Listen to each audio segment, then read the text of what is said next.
திருச்சிற்றம்பலம். கள்ளி முதுகாட்டில் ஆடிகண்டாய்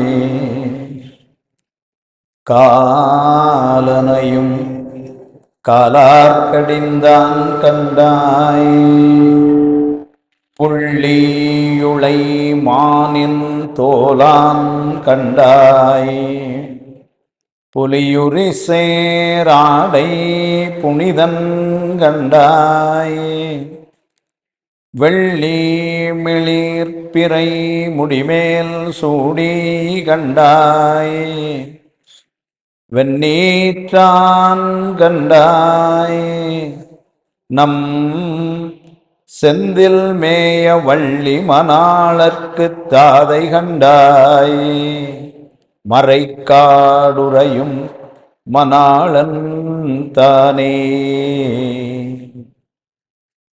கருணை பொழி திருமுகத்தில் திருநேற்றுணுதலும் கண்டாரை வசப்படுத்த கனிந்த வாயழகும் பெருமை தரு துறவோடு பொறையுளத்தில் பொறுத்தே பிஞகனார் மலத்தாள்கள் பிரியாத மனமும் மறுவினர்கள் அகலாத ஞானமே வடிவாம் வளர்துரை செய் சிவஞான மாமுனிவன் மலர்த்தாள் ஒருபொழுதும் நீங்காமல் எமது உளத்தில் சிரத்தில் ஓதிடும் நாவினில் என்றும் உன்னி வைத்தே உரைப்பாம்.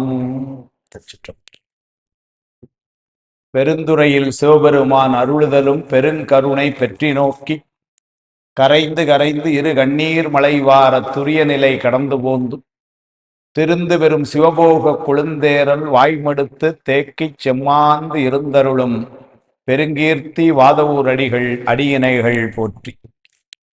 எல்லாம் வல்ல இறைவன் திருவருளை சிறமேற்கொண்டு திரு கைலாய பரம்பரை திருவாவூதுறை ஆதீனம் ஸ்ரீ குருமகா சன்னிதானங்களுடைய பொன்னார் திருவிடை கமலங்களுக்கும் சைவத்தின் குலதெய்வமாய் விளங்குகின்ற மாதவ சிவஞான சுவாமிகளுடைய திருவடிகளுக்கும் என்னை நெறியில ஈடுபடுத்தி ஆண்டு அருளுகின்ற குருநாதர் சால் தங்கவேல் சுவாமிகளுடைய திருவடிகளுக்கும் மனம் மொழி மெய் ஆகிய முக்கர்ண வணக்கங்களை மிக பணிவோடு தெரிவித்து இந்த விழா நிகழ்வு நடப்பதற்கு காரணமாக இருக்கின்ற பெரியோர்கள் கலந்து சிறப்பிக்கின்ற அடியார் ஒரு மக்கள் அனைவரது திருவடிகளுக்கும் எனது அன்பான பணிவான வணக்கங்களை தெரிவித்து மகிழ்கின்றேன். நம்முடைய கடவுள் மாமுனிவர் அருளி செய்த வாதவூர் புராணம் வழக்கம் போல செவ்வாய்க்கிழமை மாலை 5 மணிக்கு காப்புச் செய்யுளோடு அந்த சிந்தனை தொடங்கும்.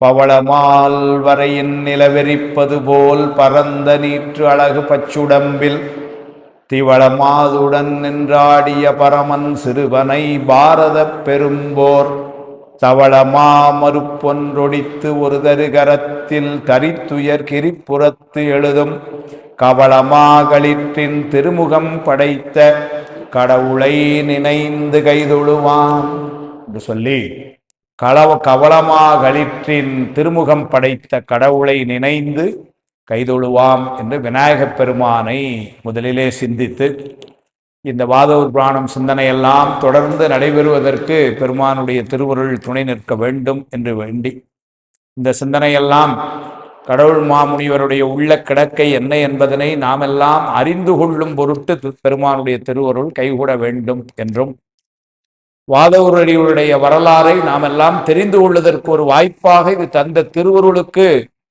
நன்றி சொல்லும் முகமாக விநாயகப் பெருமானுடைய திருவடிகளை வணங்கி இப்பொழுது நாம் நூலுக்குள்ள செல்கிறோம். ஏற்கனவே நூலில் இப்போ கடந்த ஒரு 3-4 வாரங்களாக நம்முடைய சிந்தனை எதில் போய் கொண்டிருக்கிறது என்று சொன்னால் ரொம்ப முக்கியமான இடத்துல நின்று கொண்டிருக்கிறோம். மாணிக்க வாசகருக்கு சுவாமி செய்கின்ற தீட்சை அதுதான் நடந்து கொண்டிருக்கு. இன்னும் தீட்சை முடியலை, கிட்டத்தட்ட 3-4 வாரம் ஆச்சு. அது ஏன் ரொம்ப விரிவாக போய் கொண்டிருக்குன்னா, என்ன பண்ணார், முதல்ல பார்த்த உடனே நயன தீட்சை செஞ்சார். அதுக்கப்புறம் அவரை தொட்டு ஸ்பரிச தீட்சை செய்கிறார், திருநீர் பூசுறார். தண்ணீர் எனக்கருளிங்கிறார். மன்னதனில் பிறந்தைத்து மாண்டு விழ கடவேனை எண்ணமிலா அன்பருளி என ஆண்டிட்டு என்னை உந்தன் சுண்ண வெந்நீர் அணிவித்துங்கிறார் சுவாமி. முன்னீர் ஆதியமிலாம் முனிவர்களாம் 100 கோடி இமையோர்கள் தாம் நிற்ப தண்ணீர் எனக்கு அருளிங்கிறார். இதெல்லாம் அவரே சொல்றார், அகச்சான்று அவரே சொன்னது. ஆனால் அந்த திருநீர் தொட்டு பூசினால ஸ்பரிசி தீட்சை அப்புறம் என்ன பண்ணார், அவருடைய திருச்செவியில வலச்செவியில மந்திரத்தை உபதேசம் செய்கிறார். அதனால மந்திர உபதேசம், நானேயோ தவம் செய்தேன் சிவாய நம என பெற்றேன்கிறார். திரும்பவும் அகச்சான்று. அவ்வாறு அதை பெறும் பொழுது அவர் வணங்கி விழுந்து வணங்கி மகிழும் பொழுது அவருடைய திருவடிகளிலே அவருடைய திருமுடியிலே தன்னுடைய திருவடிகளை சுவாமி வைக்கிறான். அவ்வாறு வணங்கி மகிழ்ந்து, இதெல்லாம் சேக்கலா சுவாமிகளுடைய சொல். நன்மை பெரு அருளெறியே வந்தமைந்து நல்லூரில் மண்ணு திரு தொண்டனார் வணங்கி மகிழ்ந்து எழும்பொழுதில் உன்னுடைய நினைப்பதனை முடிக்கின்றோம் என்று அவர்தம் சென்னிமிசை பாதமலர் சூட்டினான் சிவபெருமான். எங்க நல்லூர்ல அப்பர் சுவாமி அதே பெருமான் தான் இங்க வாதவர்களுக்கு. அதனால அவருடைய திருமுடியிலே தன்னுடைய திருவடிகளை வைத்து செய்யறான். அதுவும் அகச்சான்றா. இணையார் திருவடி என் தலைமேல் வைத்தலுமே துணையான சுற்றங்கள் அத்தனையும் துறந்தொழிந்தேன்ட்டார். அப்ப அதுவும் அகச்சான்று. இதையெல்லாம் சொல்லிட்டு அதுக்கப்புறம் ஒண்ணு செஞ்சார். அதுதான் வாதவ புராணத்துல முக்கியமா சொல்றார். அவரை தனியே அழைத்து சென்று அரிதற்கரிய ஆகம பொருள் உரைக்கவே நினைந்தார், அறம் உரைத்தார். அரிதற்கரிய மானுடர்களால் அறிதற்கு, சகல வர்க்கத்து ஆன்மாக்களால் அறிவதற்கு உயர்ந்த பொருளாயிருக்கின்ற ஆகமத்துடைய நுண்பொருளை எல்லாம் சுவாமியே நேர மாணிக்கவாசருக்கு அருள் செய்தார்.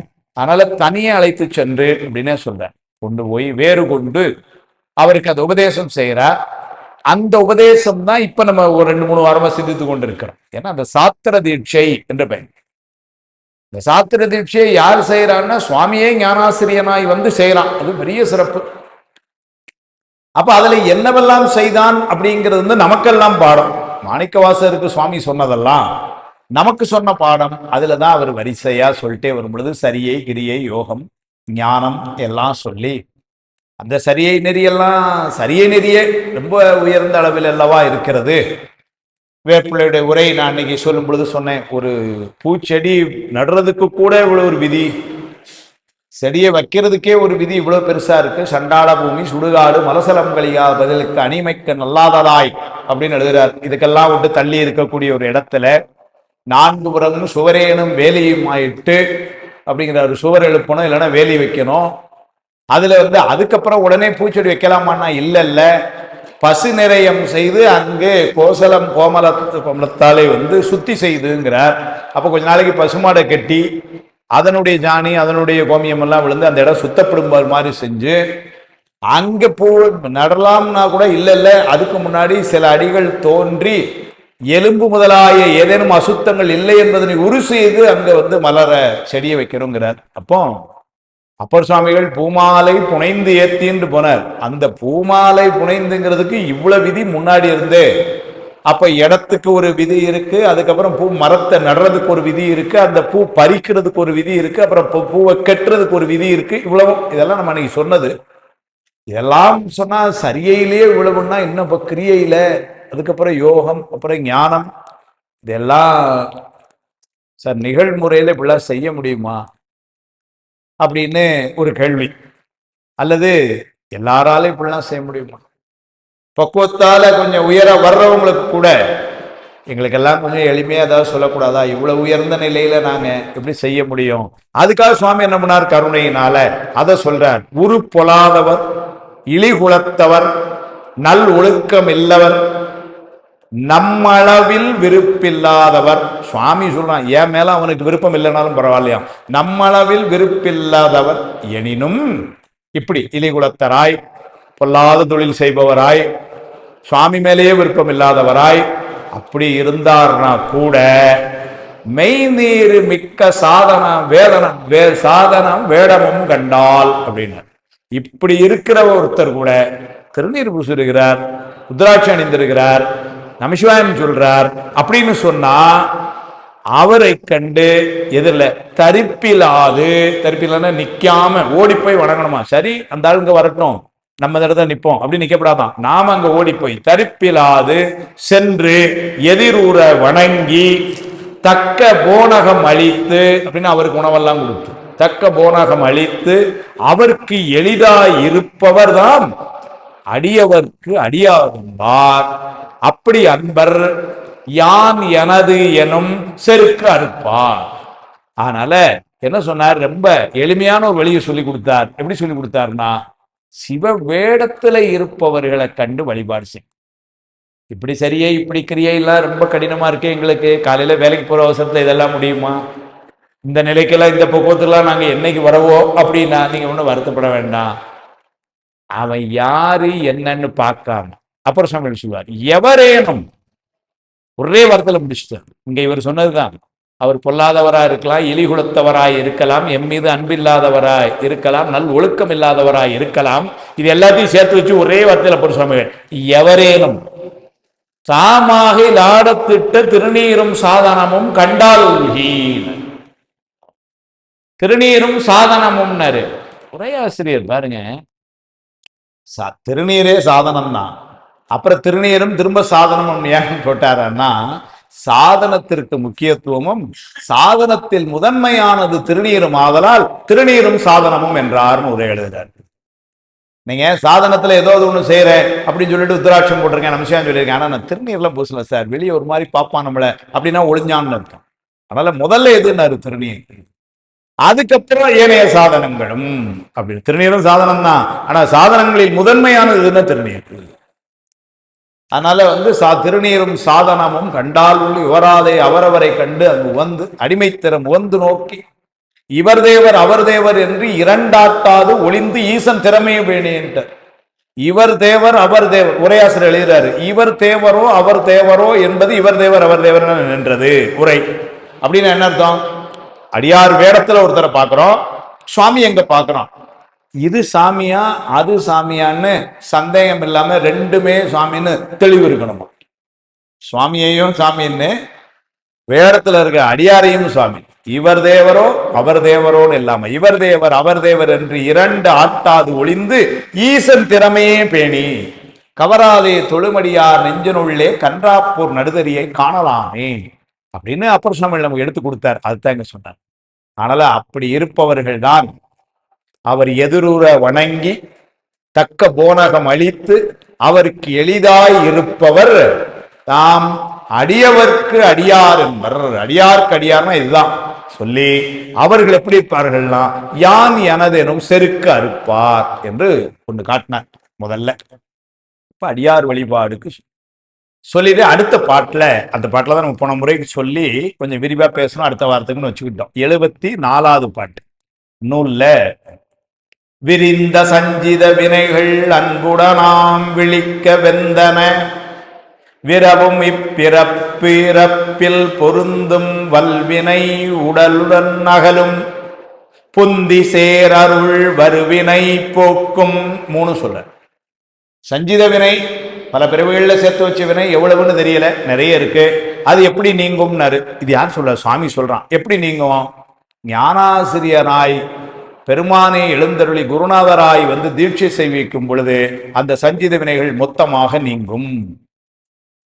விரிந்த சஞ்சிதம், விரிந்தனர் என பல பிரிவுகள் செய்தது, எவ்வளவு இருக்குன்னு தெரியல, கணக்கிலடங்கா வினைகள். விரிந்த சஞ்சித வினைகள் அன்புடன் நாம் விழிக்க, குருநாதர் பார்த்த பார்வையில, இங்க சுவாமி தான் குருநாதர், அதனால நாம்டர். அன்புடன் நாம் விழிக்க வெந்தன, மொத்தமா காலி, வெந்தனண்டர் அவ்வளவு வினை, சஞ்சித வினை. சரி சார், இந்த பிராரத்தம் இந்த பிறவியில வந்தது, அதுக்கு ஏதாவது வழி சொல்லிட்டார். விரவும் இப்பிறப்பில் பொருந்தும் வல்வினை உடலுடன் அகலும். இந்த உடல் நீங்கும் பொழுது அதுவும் நீங்கும். சரி, புதுசா வராம இருக்கணுமே, இருக்க ரெண்டுக்கும் கணக்கு பார்த்தாச்சு, புதுசா வராம இருக்கிறதுக்கு சொல்றார். புந்தி சேரருள் வருவினை போக்கும்.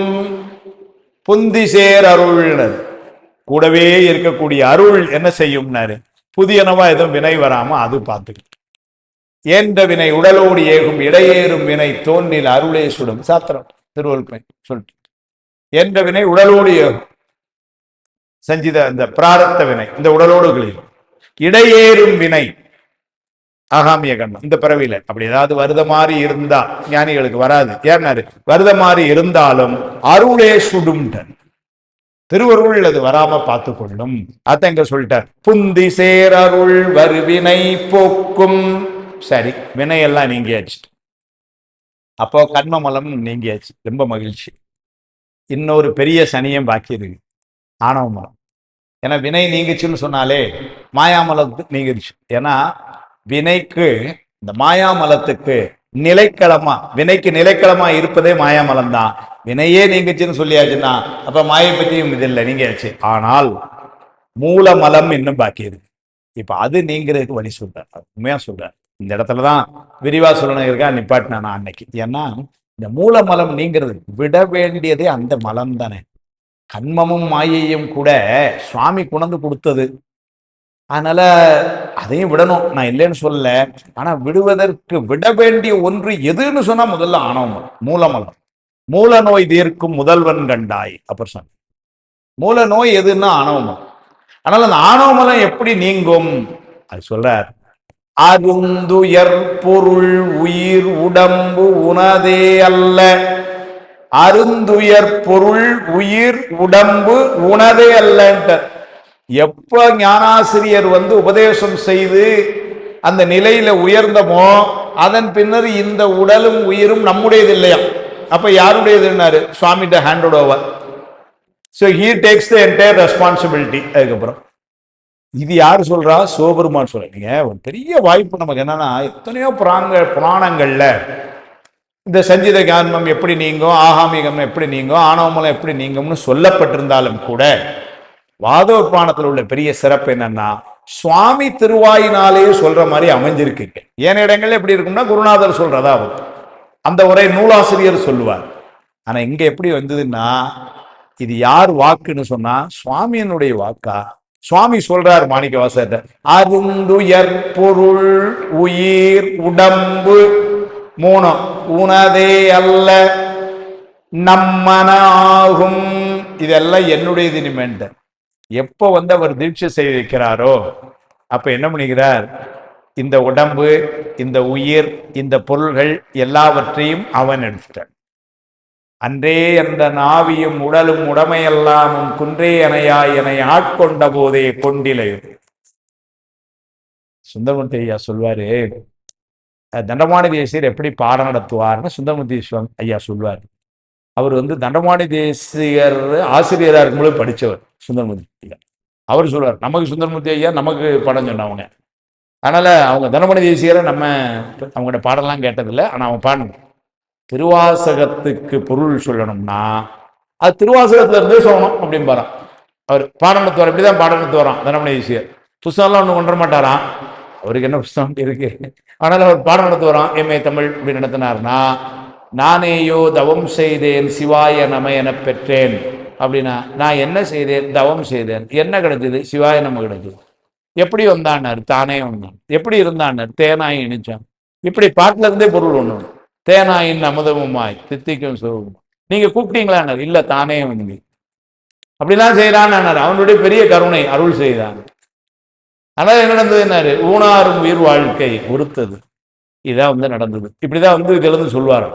அது மாதிரி இன்னொன்னு சொல்லுவார் சுந்தரமூர்த்தி. என்ன சொல்லுவார்னா, இப்படி புராணத்துல ஒரு செய்தி சொல்றாங்கன்னா இதுக்கு சான்று இவங்களுக்கு எங்கேருந்து கிடைச்சது. ஏன்னா சுவாமி என்ன சொல்றான், அருந்துயர் பொருள் உயிர் உடம்பு உணதல்ல, அது நம்மனவாகும். இது என்னுடையது, உன்னுடைய உடம்பு, உன்னுடைய உயிர், உன்னுடைய பொருள்ல இப்ப நான் எடுத்துட்டேன் அப்படின்னு சுவாமி சொல்றாருன்னா, கடவுள் மாமுனிவர் எப்படி சார் அவ்வளவு தைரியமா சுவாமி சொன்னதா சொன்னாரு. ஏன்னா மாணிக்கவாசர் காலம் எப்பமோ அது இன்னுமே தெரியல, இவருடைய காலம் 16ஆம் நூற்றாண்டு. அப்ப நடந்த நிகழ்ச்சி இவர் என்ன கூட போய் பார்த்தாரா, இல்ல. எப்படி சொன்னார்னாரு, அகச்சாந்து மாணிக்கவாசர் சொல்லிட்டார். அன்றே என்ற நாவியும் உயிர் உடலும் உடமையெல்லாமும் பொருளும் குன்றே அணையாய் என்னை ஆட்கொண்ட போதே கொண்டிலையோ, கொடுத்திலையோ இல்ல கொண்டிலையோ அவன் எடுத்துட்டான். அதுதாங்க சொன்னார், அருந்துயர் பொருள் உடம்பு உனதே அல்ல நம்மனவாகும். அதெல்லாம் என்னுடையது. இது பின்னாடி சித்தியார்ல 10ஆம் சூத்திரத்துல சோப்ரா சிவஞான போதமும் சித்தியாரும் அதோ சொல்லிச்சு. என்ன சொல்லிச்சுன்னாரு, ஆணவ மலம் நீங்கணும்னா என்ன இருக்கணும்னாரு, பாச நீக்கத்துக்கு எது செய்யணும்னாரு, ஏகனாகி நிற்கணும்னாரு. இதுகாரும் வரைக்கு எப்படி இந்த உலகத்திலே நம்முடைய செயல்களுக்கெல்லாம் சுவாமி பின்னாடி இருந்து உதவி செய்யறானோ அதுபோல முக்தி இன்பத்துல அவனுடைய செயல்கள்ல நாம பின்னாடி நின்றணும்ட்ட. இதுதான் ஏகநாயகினர். இப்போது சுவாமி கூட இருக்கிறான்னா இருக்கிறான், ஆனா நான் தான் செய்யறேன், நல்லா செஞ்சுக்கிட்டு இருக்கிறோம், நல்ல தெரியுது, சுவாமி துணை இல்லாம நடக்காது. ஆனா சுவாமி முன்னாடி வரவே இல்லை, நீ செய்டா ராஜா அப்படின்னு பின்னாடி நிக்கிறான். இப்போ இதே சுவாமி நாம முக்தி இன்பத்துக்கு போகும்பொழுது எப்படி ஆயிடுறோம்னா, இப்ப எப்படி சுவாமி நம்ம கூட இருந்து பின்னாடி நின்னானோ அதே மாதிரி முக்தி இன்பத்துக்கு நாம போகும்பொழுது அவனுக்கு பின்னாடி நாம நின்றுறோம்ட்டார். இதுதான்டா ஏகனாகி, வேற ஒண்ணும் இல்லை. அவனே தானே ஆகி அந்நெறி ஏகனாகி இறைவனி நிற்க சூத்திரம். சித்தியாராசர் அப்படியே இருக்கார். இவன் உலகில் இதம் அகிதம் செய்த எல்லாம், இவன்னா ஞானிய இந்த இடத்துல, இவன்னா உயிர், இந்த இடத்துல ஞானி. எந்த ஞானி? கண்மமலம். இப்ப அந்த கண்மமலம் மாயாமலம் நீங்கப்பட்டு ஆணவமலம் நீங்கிற அளவுல இருக்கிற உயர்ந்த பக்குவத்தில் உள்ள ஆன்மா மாணிக்கவாசர் மாதிரி இப்போ அவர் சொல்றார், இவன் உலகில் இதம் அகிதம் செய்த எல்லாம், இதம் அகிதம், இதம்னா புண்ணியம், அகிதம்னா பாவம், இதம் அகிதம் செய்த எல்லாம் இதம் அகிதம் இவனுக்கு செய்தார்பால் இசையும். ஞானிகளுக்கு யாரே ஒருத்தர் தப்பு இதுகள் செஞ்சாங்கன்னா அது என்ன ஆகுமா? அந்த புண்ணியம் ஆகும்னா செஞ்சவனுக்கே போய் மாட்டிருமா திரும்ப. இதம் அகிதம் இவனுக்கு செய்தார்பால் இசையும். அவருக்கு பாதிப்பு வராதான், யாருக்கு வரும்னாரு? ஞானிகளை நோக்கி யார் செஞ்சாங்களோ அவங்களுக்கு பெருமா. ஏன்னாரு, ஞானிகளுடைய செயல்களை எல்லாம் சுவாமி கையில வாங்கி இருக்கிறான். ஆனால் அது ஞானிகளுக்கு எந்த பலனும் இல்லை, எல்லாத்தையும் அவன் கையில வாங்கிட்டான். அவன் இவனாய் நின்ற முறை, அவன்னா சுவாமி, இவன்னா உயிர், அவன் இவனாய் என உயிருக்கு உயிராய் சுவாமி நிக்கனால அவன் இவனாய் நின்ற முறை ஏகனாகி அரண்மனையில் நின்றிடவும் அகலும் குற்றம். அது இறைபணியா நிற்கிறது. இறைபணியா நிற்கிறதுனா வேற ஒண்ணும் இல்லை, எல்லாம் சுவாமி சார்னு நிற்கிறது. நீங்க இறைபணின்னா சில பேர் தவறுதலா என்ன பண்ணிடுறாங்கன்னா, இறைபணின்னா கோயில்ல போய் பணி செய்யறது, இறைவனுக்கு செய்யற பணி தவறு. சாத்தன் அப்படி சொல்ல. இறைபணி நிற்றல் அப்படிங்கிறது என்னன்னா, இந்த காரியங்கள் யாவும் இறைவன் திருவருளாலேயே நடக்கிறது என்று அடங்கி நிற்றல், அதான் இறைவனி நிற்றல். ஏகனாகி அப்புறம் எப்படி செய்யணும்னாரு, இறைவனி நிற்கும். ஏகனாகி இருப்பதனாலே மலம் கழியும் என்றும் இறைவனி நிற்றலினால் கண்மமாயைகளையும் சுவாமி எழுதுறார் சிவஞான சுவாமி. அப்ப இப்ப இங்க ஒரு காரியம் நடக்கு அப்படின்னா இது சுவாமி நடத்தினான். திருவாத புராணம் நடக்க சிந்திக்கணும் அப்படின்னா இந்த புத்தகம் எவ்வளோ வருஷங்களுக்கு முன்னாடி எழுதுனதுதான். நாமளே எல்லாரும் திருப்பூர்ல எல்லா அடியார் பெருமக்கள் தான் நிறைய வழிபாடுலாம் சொல்றோம். இன்னைக்கு திருவாத புராணம் நடக்கணும்னா அது சுவாமி நடத்துறான். நீங்க நினைச்சு நடந்தது அப்படின்னு சொல்லியிருந்தா நீங்க 50 வருஷத்துக்கு முன்னாடி நடத்திருக்கலாமே. நான் நினைச்சு நடந்ததுன்னு சொல்லியிருந்தா நான் தான் 5 வருஷமா வந்துட்டு இருக்கேன், நடத்திருக்கலாமே. இல்லை, அப்ப சுவாமி அதை இப்பொழுது செய்யறான். இதுதான் இறைபடி நிற்றல். ஞானிகள் அப்படித்தான் இருப்பாங்க. நம் செயலற்று எந்த நாமற்ற பின்னாதன் தன் செயல் தானே என்று உந்தி பெற தன்னையே தந்தான் என்று உந்தி பெற. சாத்திரம். நம் செயலற்று இந்த நாமற்று நாதன் தன் செயல் என்று உந்தி பெற. நடக்கிறதெல்லாம் பெருமானுடைய செயல். அப்படி இருக்கணும். அது என்ன செய்வான்னாரு, தன்னையே தந்தான் என்று உந்தி பெற. என் செயலால் ஆவது ஒன்றும் இல்லை என்றே நின்றால் ஏதும் துயரில்லையே இந்த சூதை அருகிலேயே. பாமன் சுவாமி நம் செயலால் செய்யறதுக்கு ஒண்ணும் இல்லை. சமாதான சங்கீதம்னு ஒரு நூல் செய்யறார், அதுல பாடுறார், என் செயலால் ஆவது ஒன்றும் இல்லை என்றே நின்றால் ஏதும் துயரில்லையே இந்த சூதை அருகிலே. இவ்வளவு நாள் தெரியாம போச்சேங்கிறார். அதுதான் ஞானியர் நிலை. அங்க சொல்றார், அவன் இவனாய் நின்ற முறை ஏகனாகி அரண்பணியில் நின்றிடவும் அகலும் குற்றம். ஞானிகள் எப்படி இருப்பாங்கன்னாரு, எல்லாம் பெருமான் பணின்னு நின்றுறாங்க. அதனால அவங்களுக்கு எந்த குற்றமும் இல்லை. எது வந்தாலும் சாமி, கிடைச்சாலும் சாமி தான், கிடைக்கலனாலும் சாமி தான். அவங்களுக்கு தெரிஞ்செல்லாம் ஒன்னே ஒன்று சாமி பார்த்துக்கிறேன். அதனால அவங்களுக்கு எந்த ஒரு வெற்றி தோல்வியும் இல்லை, மகிழ்ச்சி வருத்தம் எதுவும் இல்லை. அரண்மனையில் நின்றிடவும் அகலும் குற்றம். அப்படி இருந்தா சுவாமி என்ன செய்யறான்? சித்தியார் ஆசிரியர் சொல்றார், அடாடா, அப்படி இருந்தா சுவாமி என்ன செய்வான்னார், சிவனும் இவன் செய்தி எல்லாம் என் செய்தி என்றும் செய்தது இவனுக்கு எனக்கு செய்தது இவன் எனக்கு செய்தது எனக்கு இவனுக்கு செய்தது என்றும். சுவாமிக்கு ஒண்ணு நல்லது செஞ்சோம்னா அது ஞானிக்கு செஞ்ச மாதிரியா, ஞானியருக்கு நம்ம ஒண்ணு செஞ்சோம்னா சுவாமிக்கு செஞ்ச மாதிரியா. அப்படின்னா அவங்க 2 பேரும் ஒண்ணு. அதுதான் ஏகனாகி. சிவனும் இவன் செய்தி எல்லாம் என் செய்தி என்றும் செய்தது எனக்கு இவனுக்கு செய்தது என்றும் பவம் அகல உடனாகி நின்று கொள்வன். பவம் அகலன்னா பிறவி நீங்கிற வரைக்கும் சுவாமி கூட நிப்பானா, ஒன்னும் கவலைப்படாங்க, நான் பார்த்துக்கிறேன் ஞானிகள் கூட. பவம் அகல உடனாகி நின்று கொள்வன் பரிவால் பாதகத்தை செய்திடனும் பணியாக்கி விடுமே.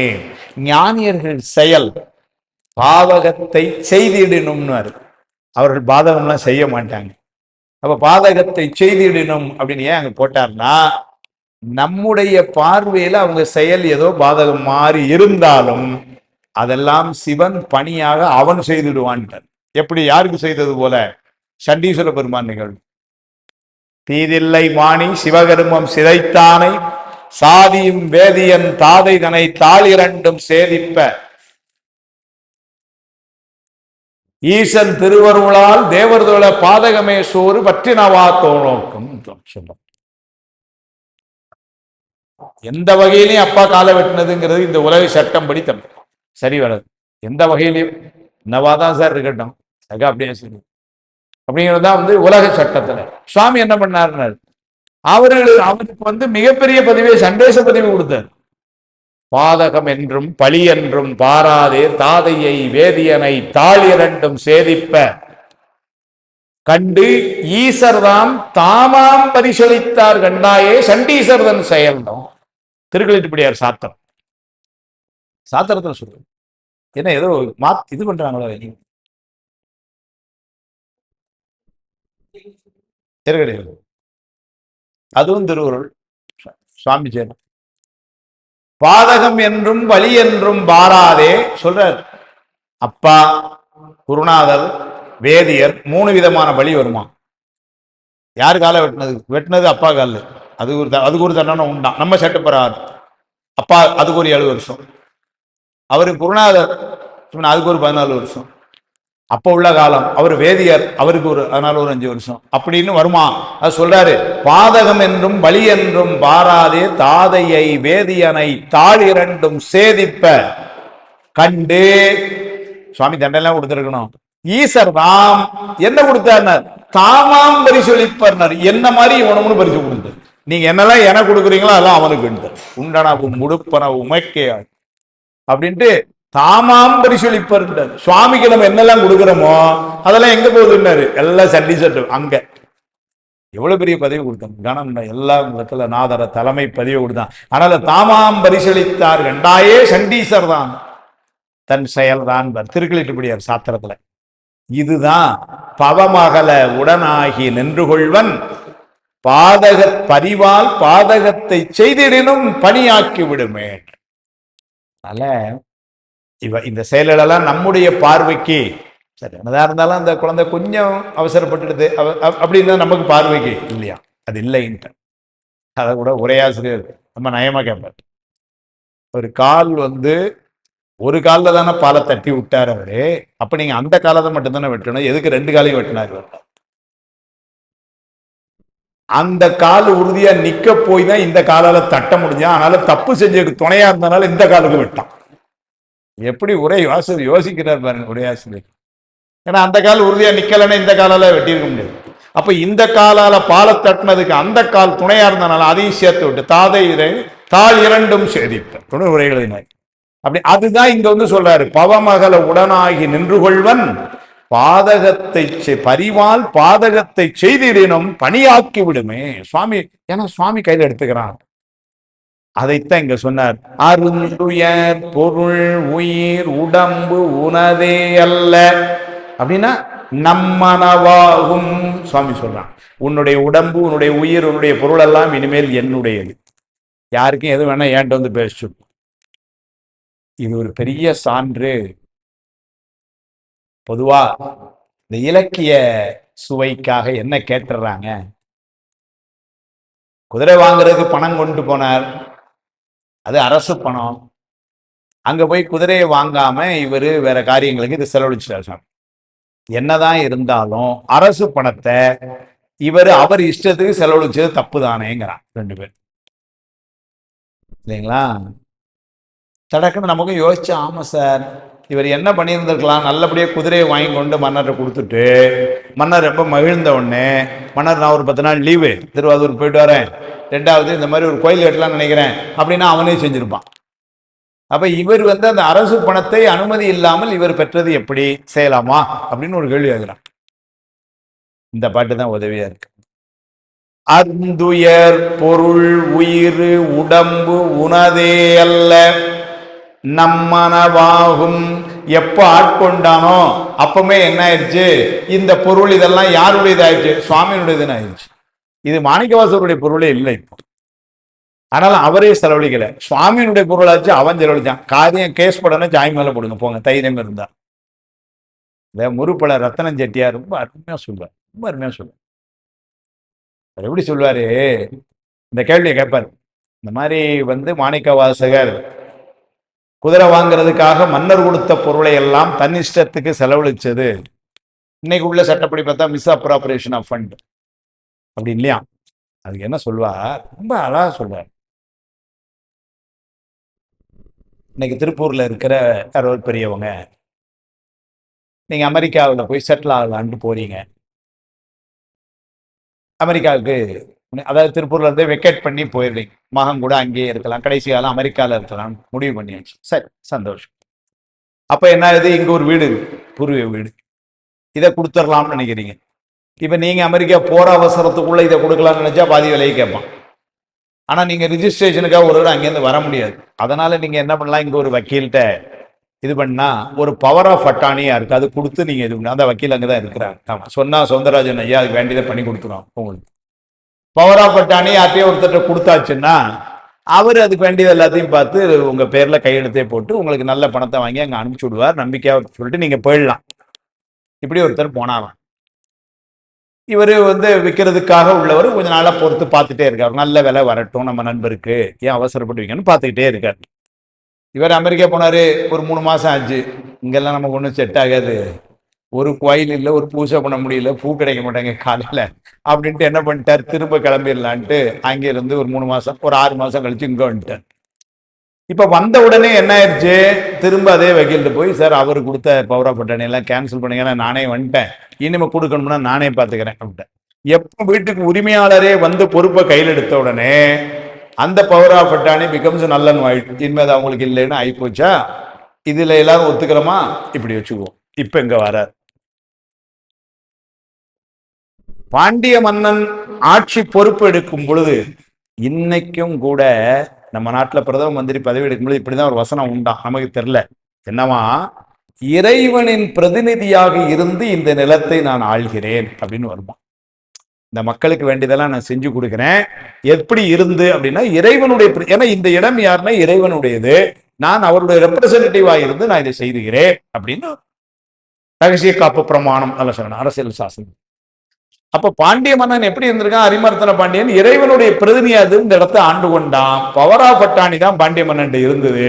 இப்ப பார்ட்டிய நேர வந்துட்டான், ஆனாலும் அங்க பவர் ஆஃப் அட்டார்னிக்கு வேலை இல்லைன்ட்டு.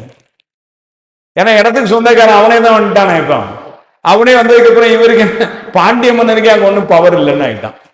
இன்னும் வேடிக்கையா சொல்லுவார், வேடிக்கையா இல்ல, ரொம்ப நயமாவும். அது சொல்ல காரணம் என்னன்னா இந்த பாட்டு தான். அருந்துயர் பொருள் உடம்பு உனதே அல்ல நம்மனவாகும். சுவாமி சொல்லிட்டான் என்னுடையது. அப்ப சொல்லும் பொழுதுதான் அன்னைக்கு நான் சொன்னேன், உலகுடைய நாயனார் களிநடில், அதுதான் இன்னைக்கு ஆரம்பிச்சுட்டு அது ரொம்ப முக்கியமான இடம்ட்டு நேரம் ஆயிட்டு 7 மணி ஆயிட்டுன்னு நிப்பாட்டினேன். முந்து நான் செய்த இதத்தினுக்கு இதமே முடிந்தவா பிறப்பினை முடிப்பாய், மூலம் இக்காலத்தி உடல் வினையை முற்றும் நின்றொழில் என கொள்வாய். நமசிவாய மூர்த்திகளை பார்த்து, அதாவது அம்பலவான தேசிய மூர்த்திகளை பார்த்து உலகுடைய நாயனார்னு அந்த தம்பரான சுவாமிகள் 3ஆம் பட்டம் நமசிவாய அம்பலவான தேசிய மூர்த்திகளை பார்த்து பாடுறார். எப்படி சொன்னார் பாருங்க, மூலம் இக்காலத்து உடல் வினையை, இப்ப ஏதாவது ஆகாமியம் வருத மாதிரி இருந்தா முற்றும் நின்றொழில் என கொள்வாய். அப்படின்னா என்ன அர்த்தம், இந்த உடம்பு என்னுடையது இல்ல உன்னுடையது, அதனால இப்ப இந்த உடம்புனால செய்யற வினை யாருக்கு வரணும், அதெல்லாம் உனக்கு உள்ளது. எப்படி குருநாதர் சரண் இருந்துட்டார், மூலம் இக்காலத்து உடல் வினையை முற்றும் நின்றொழில் என கொள்வாய், நந்திடாய் என்னை உனக்கு உடலாக்கி இது உடல் தான் இங்க. ஆனா உயிர் யாரா? அம்பலவாணதிசயமூர்த்தியாளாம். அதனால என்னை உனக்கு உடலாக்கி நன்னும் என் உயிரும் நயப்பாய் நாடில் உன் கருணைக்கு ஏற்ற கைமாறு நான் செய்ய முடியுமோ நவில்வாய். அதனால சொல்றாரு, சிந்தை மெய் வாக்கு மூன்றினும் உயிர்கள் செய்வினை கொடுத்திட. நம்ம வினை எதனால செய்யறோம் அப்படின்னா 3 படிக்கும் பொழுது படிப்போம். இந்த உடம்புனால செய்யலாம், வாக்கினால செய்யலாம், மனசுனால செய்யலாம். அது சொல்றாரு, சிந்தை மெய் வாக்கு மூன்றினும் உயிர்கள் செய்வினை கொடுத்திட அதற்கா தேகமே கொடுத்து. அப்படின்னா இந்த வினையெல்லாம் அனுபவிப்பிருக்க இந்த உடம்பை கொடு, அதற்கா தேகமே கொடுத்து மலபரிபாகம் செய்து பின்னாடி அறிவினில் பவம் முடித்த அந்தமால் குறவர் சிகாமணியே நீயேம்பர். அறிவினில்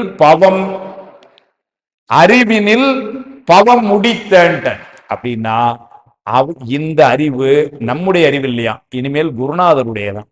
அதனால இதுக்கு இனிமேல் பிறவிலாம் இல்லாம பிறவியெல்லாம் முடித்த பவம் முடித்த அந்தமார் குறவர் சிகாமணி நீயே அண்ணலே என் உயிர்க்கு அமுதே ஆவடு துரைசை அம்பலவான அடியவருக்கு அருளும் வானிதி ஏம்பர்.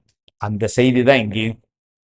அருந்துயர் பொருள் உயிர் உடம்பு உணவே அல்ல நம்மனவாகும். சுவாமி எவ்வளவு பெரிய ஒரு செய்தி பாருங்க. ஏன்னா நம்முடைய செயல் அப்படின்னா பெரியவங்களை விட்டுலாம், சின்ன வயசுல நம்முடைய செயல் அப்படின்னா இந்த உலகத்தை போற்றுற மாதிரி செயலோட தூத்துற மாதிரி செயல் தான் அதிகம் செஞ்சுட்டு இருக்கோம். உலகத்தை அனுபவிக்கணும். நம்முடைய இன்பமெல்லாம் இந்த உலகில் சிற்றின்பத்துல போய் நிற்குது. நம்ம செய்யற செயல் நம்முடைய அறிவு சிற்றறிவா இருக்கு. இந்த செயல்களையும் இந்த உடம்பையும் இந்த பொருள்களையும் எனது என்று அவன் ஏற்றுக்கொள்கிறான். அப்ப எவ்வளவு கருணையோட செய்யறான் பாருங்க குருநாதராகும். அதான் சொல்ற. அதனால நம்மனவாகும் இங்கே உனைப்போல் உன்ன மாதிரியே நானும் உனைப்போல் இருந்த நம் குரு வடிவை நின் கருத்தில் இருத்துவாய். அதனால நீ இப்ப செய்ய வேண்டியதெல்லாம் என்னன்னாரு, நான் உன்ன மாதிரி மானுட சட்டை தாங்கி குருநாதராய் வந்திருக்கிறேனே, இந்த உருவத்தை உன்னுடைய மனசிலேயே நிலைநிறுத்துவாய், கருத்தில் இருத்துவாய். பொருள் இது என மொழிந்தார். சாத்திரத்துல நான் உனக்கு சொன்ன தீட்சையில சொன்ன கடைசிய நிறைவான பாடம் என்னன்னா, உன்னுடைய செயல், உன்னுடைய பொருள், உன்னுடைய உடல், உன்னுடைய உயிர் இதெல்லாம் இனிமேல் உனக்கு உள்ளதில்லை, அதெல்லாம் எனக்கு உள்ளது. நீ ஏன்ட்ட விட்டுரு.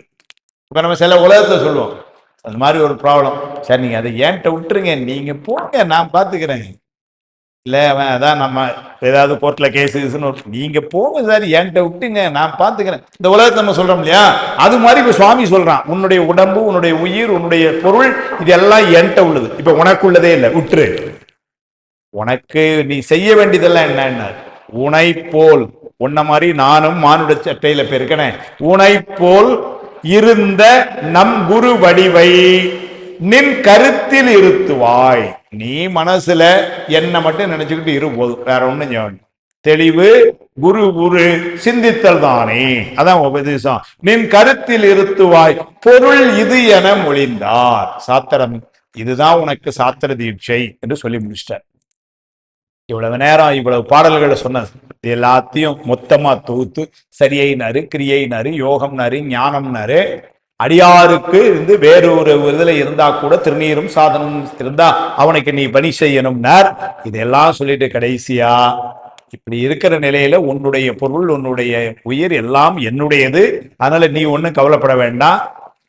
நீ செய்ய வேண்டியதெல்லாம் இந்த குரு வடிவத்தை உன்னுடைய மனசிலே நிறுத்து, அவ்வளவுதான் போ. இதுதான் சாத்திரம் முடிஞ்சதுன்னு சொல்லிட்டேன். அதை சொன்ன உடனே இப்போ மாணிக்கவாசகர் பதில் சொல்ல, ஏன்னா இதுதான் பொருள்னு அவர் சொல்லிட்டார். சொல்லி முடிச்ச உடனே மாணிக்கவாசகர் இப்ப அதுக்கு பதில் சொல்றார். அத்தனார் திருவாய் மலர்ந்து அருளும் அமல வாசகம் கேட்டு, அத்தனார் அப்பா மாதிரி சுவாமி, அத்தனார் திருவாய் மலர்ந்து அருளும், அவர் சொன்ன இந்த உபதேசம், திருவாய் மலர்ந்து அருளும் அமல வாசகம். ஏன்னா இந்த உலகத்தார் பேசுற வாசகம்லாம் மலவாசகம். ஏன்னாரு சொல்ல எல்லாருமே மலத்தோடு உடையவர்கள். இப்ப நான் ஒண்ணு உங்கள்கிட்ட சொல்றேன்னா எனக்கு ஆணவ மூலம் இருக்கு, நீங்க திரும்ப எனக்கு ஒண்ணு சொல்றீங்கன்னா உங்களுக்கு ஆணவ மூலம் இருக்கு. நம்ம அப்ப நம்ம ரெண்டு பேரும் பேசுறது என்னவா இருக்கும், ஆணவ மூலத்தை அடிப்படையா வச்சுதானே இருக்கும். அதனால சுவாமி சொல்றது எப்படின்னாரு, அது ஒரு வார்த்தைப்படாது. அமல வாசகம். மலம்னா என்னன்னே தெரியாதவன், இயல்பாகவே பாசங்களில் நீங்கியவன். அதனால அமல வாசகம் கேட்டு, அது சொன்னதை மாணிக்கவாசர் நேரம் கேட்டு, அகமகிழும் பத்தனார் தமக்கு எழுபிறப்பருக்கும் பாதம் ஈதூர பணிந்து எதிரெழுந்து பித்தனான என் பிழை தனக்கு இறங்கும் பிஞகா மிக பேதமை உடையேன் முத்தனாக மெய்காட்டினை எனவே மொழிந்து அழிந்து கை முடிமிசை குவித்தார். இப்போ அவர் சாத்திர தீட்சையை சொல்லி முடிச்சிட்டார். இப்ப மாணிக்கவாசர் எப்படி இருந்தார்? ஏன்னா அதை கேட்டு முடிக்கிறார். முடிஞ்சோம் அப்படியா சொல்லிட்டீங்களா, சரி நான் கிளம்புறேன், நான் மதுரை போனோம், அடுத்த மந்திரி பதவி வேலை நிறைய இருக்கு, உங்களுக்கும் ஃப்ரீ, நீங்க கையிலாத்த ஜாலியாக இருப்பீங்க, நமக்கு அப்படி இல்லை அப்படின்லாம் சொல்லல. இப்ப சுவாமிகிட்ட என்ன சொல்றாரு பாருங்க. அத்தனார் திருவாய் மலர்ந்தருளும் அமல வாசகம் கேட்டு அகம் மகிழும். சுவாமியினுடைய திருவார்த்தையை கேட்டா உள்ள எப்படி இருந்திருக்கும்? அக மகிழும் பத்தனார். மாணிக்கவாசர் பக்தனார், பக்தனார் பக்தி உடையவர் அப்படின்னு என்ன அர்த்தம்? எல்லையற்ற அன்பு. அவரு அமலவாசகம் சொல்றார், அதை கேட்டு மகிழ்ந்தார்னா யாருக்கு அது நடக்கும்னாரு? பக்தியில சிறந்துடணும். மொட்டரா மலர்வரித்து இறைஞ்சி பக்தியாய் நினைந்து பரவுவார் தமக்கு பரகதி கொடுத்து அருள் செய்யும் அப்படிதான் சொன்னார். ஆனால் 2 பூ பறிச்சு போடணும்னு சொல்லல. அது எப்படி இருக்குன்னாரு? பக்தியா. பக்தியால் யானுனை பரகாலம் பாடி பற்றியே மாவிரு புகழ் பாடி அப்படிதானே சொல்றாரு. பக்தி தானே. அதனால சொல்றாரு இவர பக்தன். கடவுள் மாமனின் சொல்றாரு மாணிக்கவாசர, பத்தனார் தமக்கு எழுபிறப்பு அறுக்கும் பாதம் மீதூர. 7 வகை பிறப்பு. அதனால 7 பிறப்பும் அறுக்கக்கூடிய சுவாமி. ஏன்னா இந்த பிறப்பு தப்புனால் எப்பிறவி வாய்க்குமோங்கிறார். அதனால ஒண்ணுதான் தாண்டி இன்னொன்னு போய் விழுந்ததுன்னு பிரயோஜனம் இல்லை. மொத்தமும் 7 வராது. பூர்வன பரப்பன நீர்வாழ்வன தேவர்கள் மனிதர்கள் தான் ஒண்ணுமே இல்லை.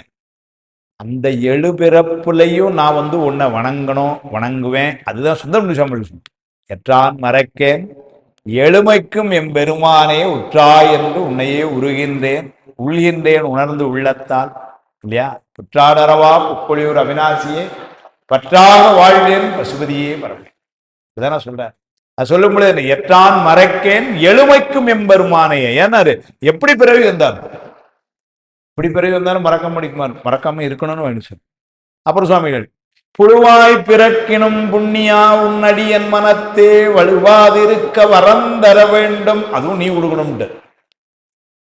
நான் அப்படி இருப்பேன்னு சொல்ல. நான் ஒருவேளை இந்த பாவி நிறைய ஒருவேளை புழுவா கூட பிறப்பேன். ஆனா நான் புழுவா பிறந்தாலும் நீ உன்னை மறக்காம இருக்க, அது மட்டும் நீ எனக்கு பண்ணிட்டேன்னா போறோம்பா.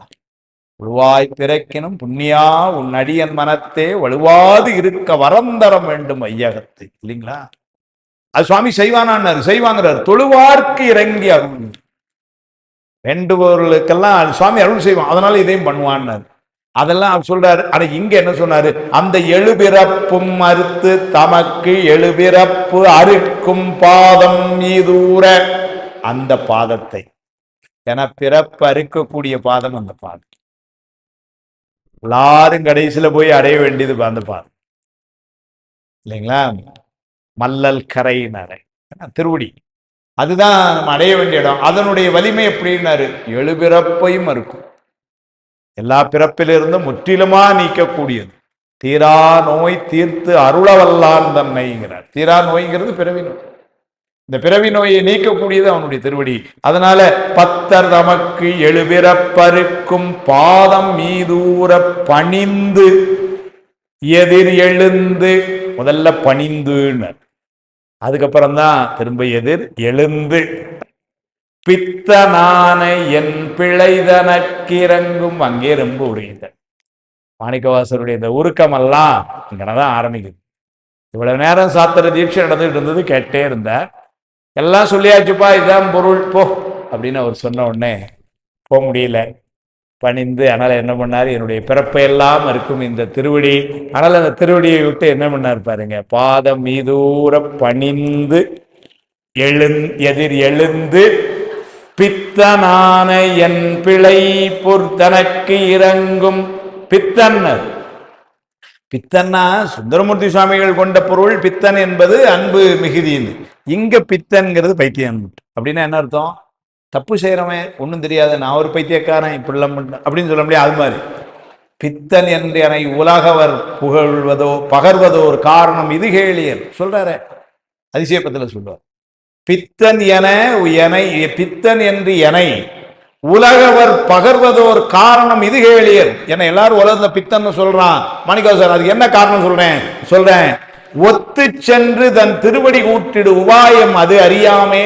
பெருமான் கூடையே போகக்கூடிய அந்த உபாயம் அறியாமே செத்து போய் அருநரகிடை வீழ்வதற்கு ஒருப்படுகின்றேனை அத்தன் ஆண்டு தன் அடியருள் கூட்டி அதிசயம் கண்டானேன். நான் செத்துன்னு மட்டும் இல்ல, நரகத்துல போய் விழுது உயவன். தன்னை எவ்வளவு கீழே இறக்குறாரு பாருங்க. நான் செத்து எங்க போயிருப்பேன், இன்னொரு பிறவில இல்ல நரகத்துல கொண்டு போகணும் அவ்வளவு பண்ணவன்.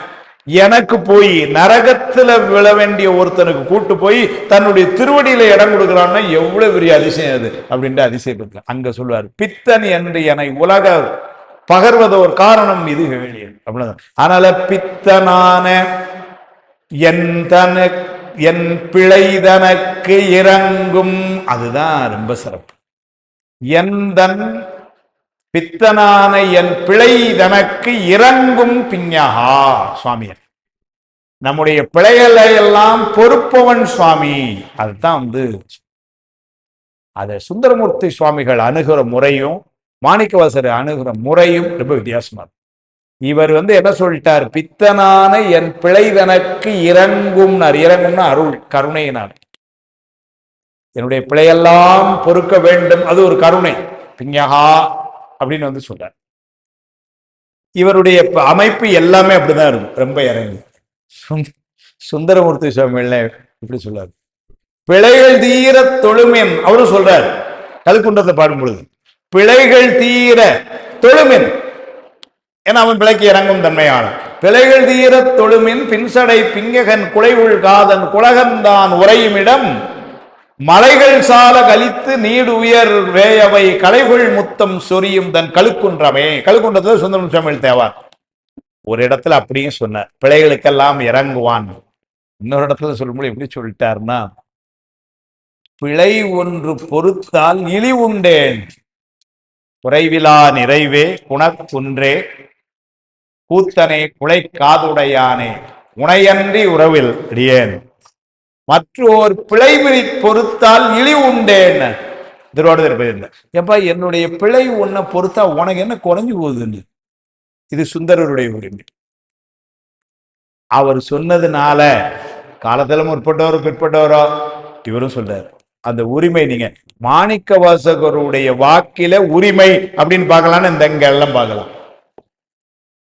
ஒன்றும் போதான் ஆயேனை உய்ய கொண்ட நின்கருணை இன்றே பொய்த்தோதான் ஏழை பங்கா எங்கோவே குன்றே அணைய குற்றங்கள் குணமாம் என்றே நீ கொண்டால் எந்தான் கெட்டது இறங்கிடாயினர்.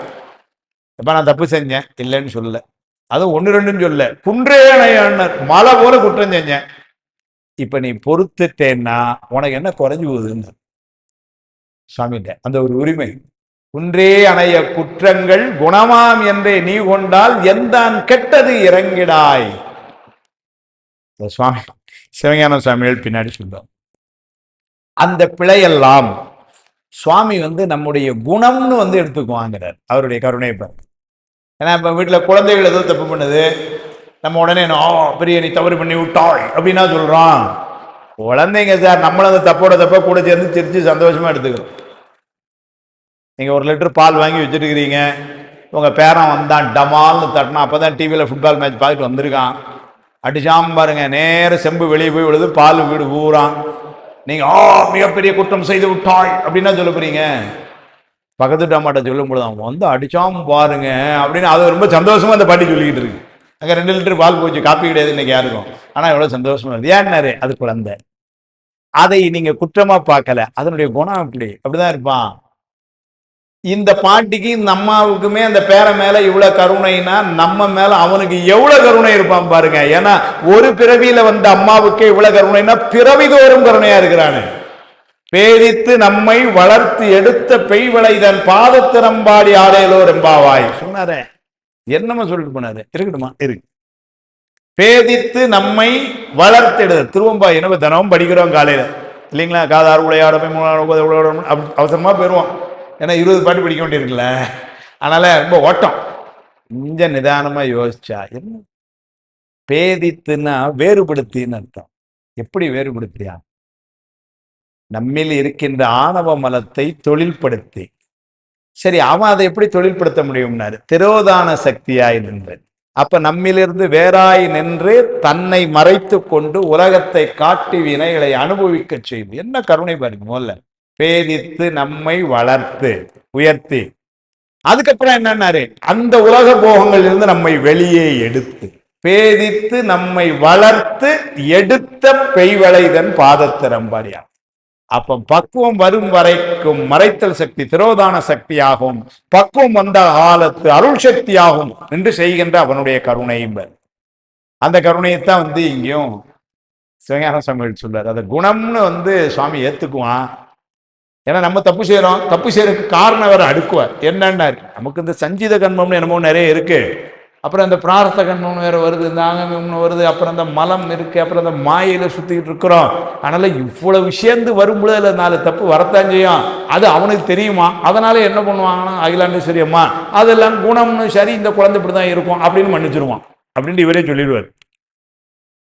பண்டை வினையாலும் வருபல வினையினாலும் உருவாழ்த்த கண்மத்தினாலும் பாலான மாயை புணர்ச்சியாலும் தொலைவில் பல பல தனுக்கள் தூக்கி கொண்டு சுழல் பாவியேன் செய்கின்ற பிழையலாம் குணமென கருதி எளிதா கோலங்கள் காட்டி என்னை இவ்வளவு எடுத்தாண்ட குணமேறுவேன். நிறைந்த மண்டும் ஆனந்த வெள்ளத்தை உண்டின்பெற வைப்பதென்று அருகிலே வானாகி மண்ணாகி மற்றுளவலாமாகி மறைநான்கு அறியாமலே அண்ட பகிரண்ட பரப்புமாய் அப்புறமும் அளவற்று நின்றுளாவும் அருள் ஞான வாரியே ராசை மேவிய செல்வ அகிலாண்டம் என்னும் அரசேன் பகர். அப்படி குணமென கருதல். சுந்தரர் சொல்றார், பின்னை என் பிழையை பொறுப்பானை பிழையலாம் தவிர பணிப்பானை.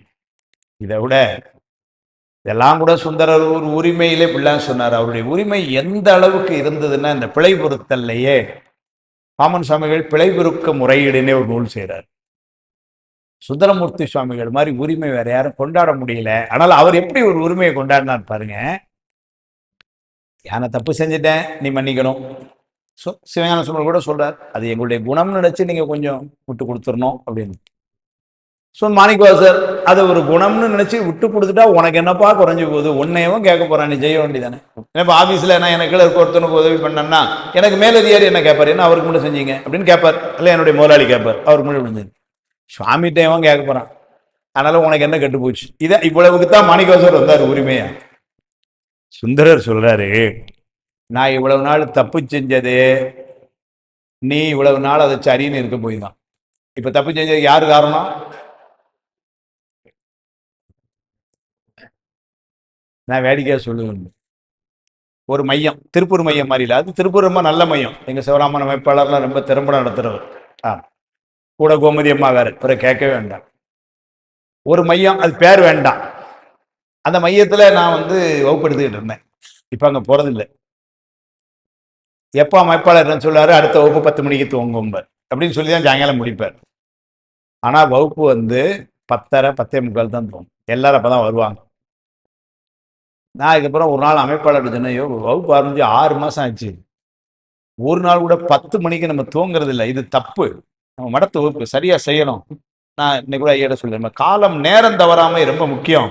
அதனால நான் நினைக்கிறேன், நம்மளே 10:30க்கு தூங்குறதுனால தான் எல்லாரும் லேட்டாக வராங்க. அதனால அடுத்த வகுப்பு என்ன பண்ணிடுவோம், அமைப்பாளர் நீங்கள் வாங்க, நாம 10க்கு தூங்கிடுவோம், வரதவங்க வரட்டும், நம்ம தூங்கிடுவோம். ஒரு 2 வகுப்பு நம்ம இப்படி துவங்கிட்டோம்னா எல்லாருமே 10க்கு துவங்கிடுவாங்க போலன்ட்டு வந்துருவாங்க அப்படின்னு சொல்லிட்டு அடுத்த வகுப்பு நான் 9:45க்கே போய் இது பண்ணி மைக் செட்டுக்காரனை தேடி பிடிச்சி கூப்பிட்டு உட்கார வச்சு 10க்கு வகுப்பு ஆரம்பிச்சிட்டோம். நீ சொன்னா நம்ம மாட்டீங்க, ஒரு 4 பேர் தான் உட்காந்துருந்தாங்க, வகுப்பு ஆரம்பிச்சிட்டோம். 10 5 10 10 10 வந்த உடனே 2 பேர் ஓடியாங்க, வகுப்பு ஆரம்பிச்சிட்டாங்க அப்படின்லாம் வந்தாங்க. 10:30 மணிக்கு ஒரு பாட்டி நேர நடுவுல அப்படி வந்தது. எப்படா வகுப்பு ஆரம்பிப்பேன் அப்படிங்கிற மாதிரி வந்தது. வந்து நேரம் போல அமைப்பாளர்கிட்ட போச்சு. என்ன இப்படி இந்த மாதிரி சொல்லாம இல்லாம 10:30 வகுப்பு ஆரம்பிச்சிட்டீங்க? சண்டை. அமைப்பாளர் சொன்னாரு, வகுப்பு போனதோட சொன்னேன். எத்தனை மணிக்குன்னு சொன்னேன் உங்ககிட்ட? 10 மணின்னு சொன்னேன். பண்ணி சொல்லுது 10 மணின்னு சொன்னேன். அப்ப எத்தனை மணிக்கு திரும்ப கேட்க, எத்தனை மணிக்கு ஆரம்பிச்சேன்? 10:30 ஆரம்பிச்சேன். ஒவ்வொருடையும் 10 மணின்னு சொல்லி 10:30 தானே ஆரம்பிப்பேன். இந்த முறை என்ன சொன்னேன்? 10 மணிக்கு ஆரம்பிப்போம். அப்ப எத்தனை மணிக்கு ஆரம்பிக்கணும்? நீ என்ன சொல்லி இருக்கணும்? அப்ப எனக்கு 10 மணின்னு சொல்லி 10 மணிக்கே ஆரம்பிப்பேன்னு சொன்னியா? இல்ல, அதனால தப்பு உன் மேலேயா என் மேலேயான்னு ஏன்ட்ட வர பஞ்சாயத்து. இந்த அமைப்பாளர் பண்றதை பாருங்க. நான் பார்த்தேன். பாட்டி, நீங்க சுந்தரமூர்த்தி தேவாரம் படிச்ச பாடு. அவர் தான் இப்படி ஒரு கேஸை கொண்டாந்தாரு திருவெண்பாக்கத்துல. பிழையுளன பொறுத்திடுவர் என்ற அடியேன் பிழைத்தக்கால் பழியதனை பாராதே படலம் என்கண் மறைப்பித்தாய். குலைவிரவு வடிகாதா கோயில் உளாயோ என்ன உளையுடையான் உள்ளிருந்து உளோம் போகீர் என்றானே. பிழையுளன பொறுத்திடுவர் என்ற அடியேன் பிழைத்த கால். நான் எப்ப தப்பு செஞ்சாலும் நீ பொறுத்துக்கிடுவ, அதனால நான் செஞ்சேன். நீ இப்ப என்ன சொல்லியிருக்கணும்? சுந்தரா, லாஸ்ட் வார்னிங், இனிமே நீ தப்பு செஞ்சா நான் பொறுத்திருக்க மாட்டேன். நீ சொன்னியா? சொல்ல. நேற்றைய வரைக்கும் நான் தப்பு செஞ்சதை பொறுத்துட்டு இருந்துட்டு இன்னைக்கு வந்து தப்பு செஞ்சேன்னு கண்ணை எடுத்தா இது என்ன நியாயம் அப்படின்னு. பிழை உளர பொறுத்திடுவர் என்ற அடியே பிழைத்த காலுங்கிற. நீ பொறுத்துக்கிட்டு இருந்ததுனால தானே நான் பிழை செஞ்சேன். இல்லைன்னா நான் அன்னைக்கே திருந்திருப்பேன்ல. பிழை உளன பொறுத்திடுவர் என்ற அடியேன் பிழைத்த கால். அடுத்தால என்ன வார்த்தை சொன்னார் பாருங்க. பழி உனக்கு தான் வருங்கிறார். பழி அதனை பாராதே படலம் என்கண் மறைப்பித்தாய். குலை விரவு வடிகாதா. திருவெண்பாக்கத்துல ரொம்ப உருக்கம். அதான் அதுதான் சுந்தரர். அப்படி உறுதிப்பாடுல நிற்கும் பொழுது டக்குன்னு ஒரு உருக்கத்துக்குள்ள வந்துட்டார். உளையுடை சொல்றார். உலை விரவு வடிகாதா கோயில் உளாயோ என்ன. திருவெண்பாக்கம் கோயிலுக்கு வெளியே நின்று கோயில் உளாயோ என்ன. உள்ள இருக்கியாப்பா நீ? அவனா என்ன பண்ணியிருக்கலாம்?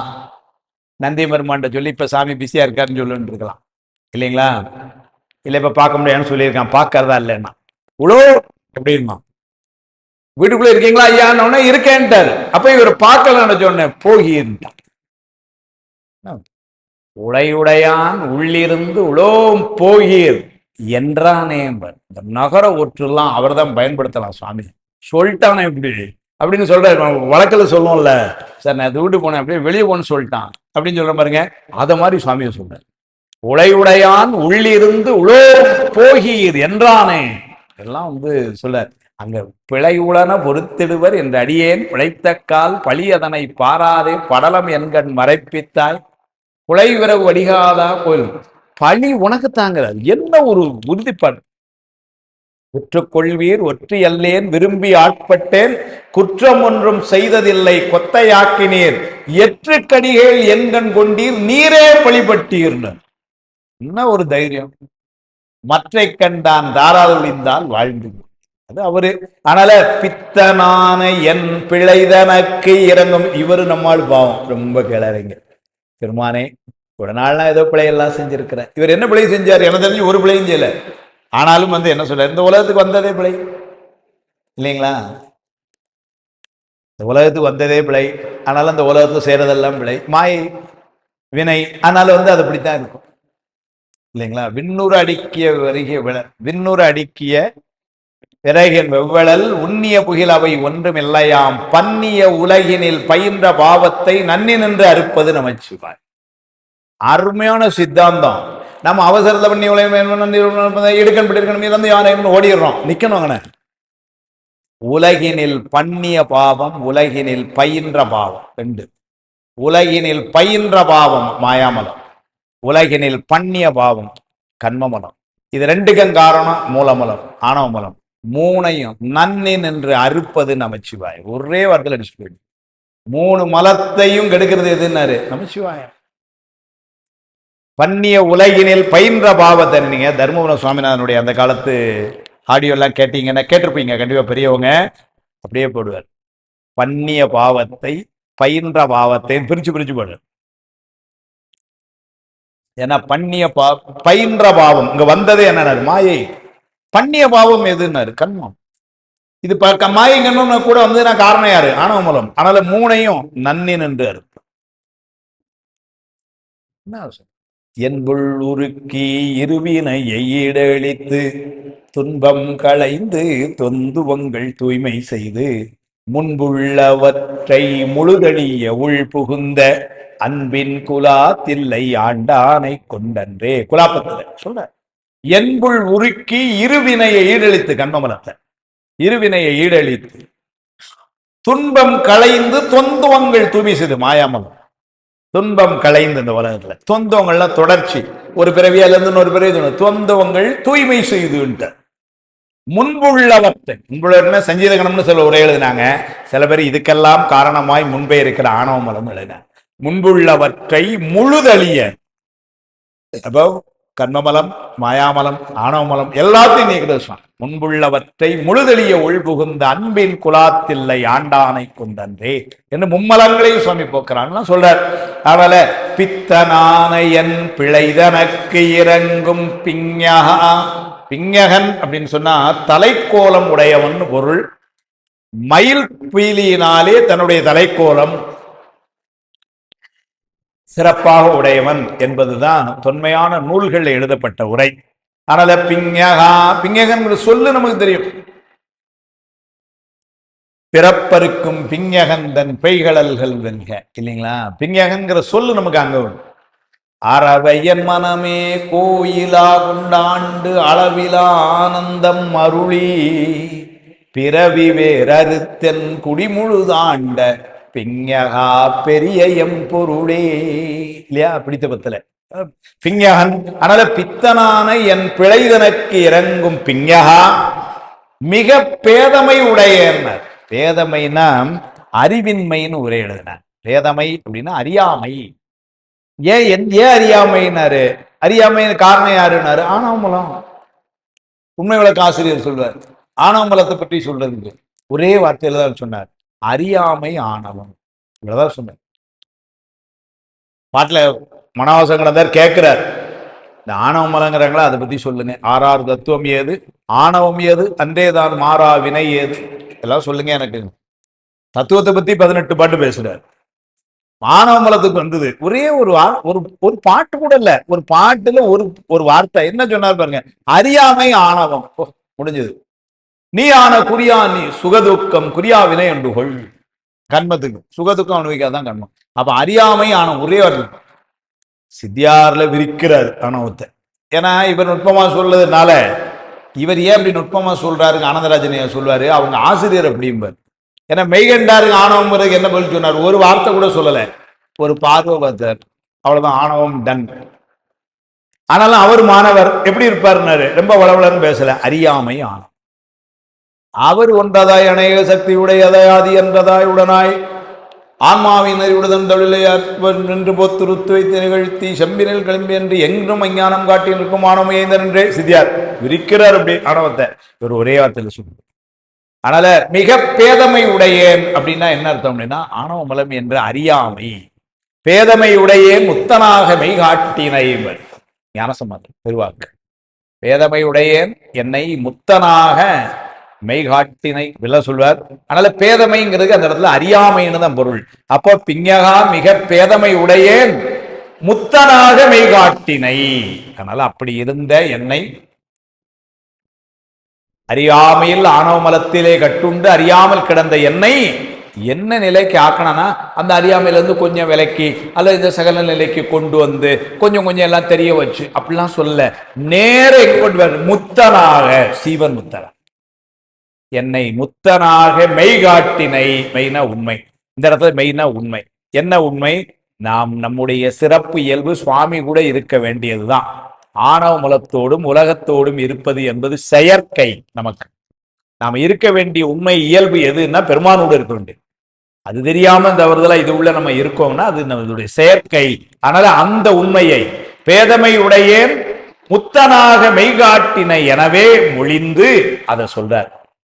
செய்யாமையில் இருந்த என்னை சீவன் முத்தராய் இந்த நிலைக்கு என்னை உயர்த்தி என மொழிந்து அழிந்து. என்ன அழிந்து? உலகத்தை பற்றிய எண்ணங்கள் அழிந்து. அவ்வாறு மொழிந்து அப்புறம் அழிந்து கை முடிமிசை குவித்தார். நேர மேல கை தூக்கி நின்றுட்டார் சாமி. அதனால அவர் இந்த சாத்திர தீட்சையை முடிக்கவும் இவர் அதை ஏற்றுக்கொண்ட விதம் எப்படி இருக்காங்க. அத்தனார் திருவாய் மலர்ந்து அருளும் அமலவாசம் கேட்டு அகமைகளும் பத்தனார் தமக்கு எழுபிறப்பு அறுக்கும் பாதம் மீதூர பணிந்து எதிரெழுந்து பித்தனான என் பிழைதனக்கு இறங்கும் விஞ்ஞகா மிக பேதமை உடையேன் முத்தனாக மெய்காட்டினை எனவே மொழிந்து அழிந்து கை முடிமிசை குவித்தார் சொல்லிட்டா. சொல்லிப்ப அவர் முன்னாடி நிக்கிறார். நின்னுட்டு அடுத்த வார்த்தை சொல்றார். என்னவாக முன்னிணைந்துள பொருளும். இப்ப வழிபாடு செஞ்சாச்சு. சொல்லிட்டு அடுத்தால மாணிக்கவாசகர் அடுத்தால பேசுறார். என்ன சொல்றாரு பாருங்க, ரொம்ப அருமையான இடம். என்னவாக முன்னிணைந்துள பொருளும் இல்லதாகிய உடலமும் யானும் நின்னவாக நின்னருள்கொடு நினைந்தே நின்மலாயன நின்று நின்றுரையா மன்னுதானை தம்மேலணி கலன்கண் மதுரை மீனவன் வான் பொருள் இறையோன் முன்னதாக வைத்து இறைஞ்சினர் அறம் சேர் முதல்வனார் முகமலர்வு கொண்டிருந்தார். என்ன பண்ணாராம், விழா பெருமான் சொன்ன உடனே மிக பேதமை உடைய என்னை முத்தனாக்கி மெய்காட்டினை என்று அவருக்கு இப்படி வணங்கிட்டு என்னவாக முன்னிணைந்துள்ள பொருளும் என்னுடையது என்று நான் நினைத்து கொண்டிருந்த பொருள்கள் எல்லாம், நான் அணிந்திருந்த இது, நான் வந்திருந்த பல்லக்கு என்னுடைய இது, என்னுடைய சொந்தம், இப்படி நான் வச்சிருந்த என்னவாக இதெல்லாம் எனக்குள்ளது நினைச்சுக்கிட்டு இருந்தேன். இந்த வீடு என் பேர்ல தான் சார் இருக்கு, காரு கூட ஆர்சி புக்கு பாருங்க என் பேர்ல தான் அப்படின்னு என்னவாக நினைச்சிட்டு இருந்தேன். என்னவாக முன் முதல்ல நினைச்சாராம், முன்னுட்டாரு. ஏன்னா இப்ப நிலையை மாறிட்டாரு. ஆனால முன்னர் என்னவாக நினைந்து உள பொருளும் இல்லதாகியும் உடலமும், இந்த உடம்பு கூட என்னுடைய நினைச்சுக்கிட்டு இருந்தேன், என்னுடையது இல்லை. இந்த ஆன்மாவுக்கு வேறானதுதான் இந்த உடம்பு. ஆனால இந்த உடம்பு என்னுடையது இல்லதாகிய உடலும் யானும் யான் யான் என்கின்ற பற்று அப்படின்னு அந்த இடத்துல ஆன்மாவை, இந்த ஆன்மாவு கூட என்னுடையது இல்லையா, எல்லாமே நின்னவாக எல்லாம் உன்னுடையது. இதுக்கு போய் நான் என்னுடையதுன்னு அதுக்கு நான் முக்கியத்துவம் கொடுத்துட்டு இருந்திருக்கேனே இவ்வளவு நாள். அதனால நின்னவாக எனக்கு இது எப்படி தெரிஞ்சதுன்னாரு, நின் அருள் கொடு நினைந்தே, உன்னுடைய திருவருளினால எனக்கு தெரிஞ்சது. இவ்வளவு நாள் நான் என்னுடைய உடம்பு நான் நினைச்சுக்கிட்டு இருந்தேன், இப்பதான் அது என்னுடைய உடம்பு இல்லைன்னு தெரிஞ்சது. இவ்வளவு நாள் தெரியாது, இப்ப எப்படி தெரிஞ்சேன்னாரு, உன்னுடைய அருளினாலே. அதுவும் என்னுடைய முயற்சினால இல்லை, நான் நிறைய படிச்சேன் அதனால தெரிஞ்சேன். நான் நிறைய படிச்சேனாலே ஒளிஞ்சான்னு அர்த்தம் இல்லை. அதனால அது எப்படின்னாரு, நின் அருள் கொடு நினைந்தே நின்மலா.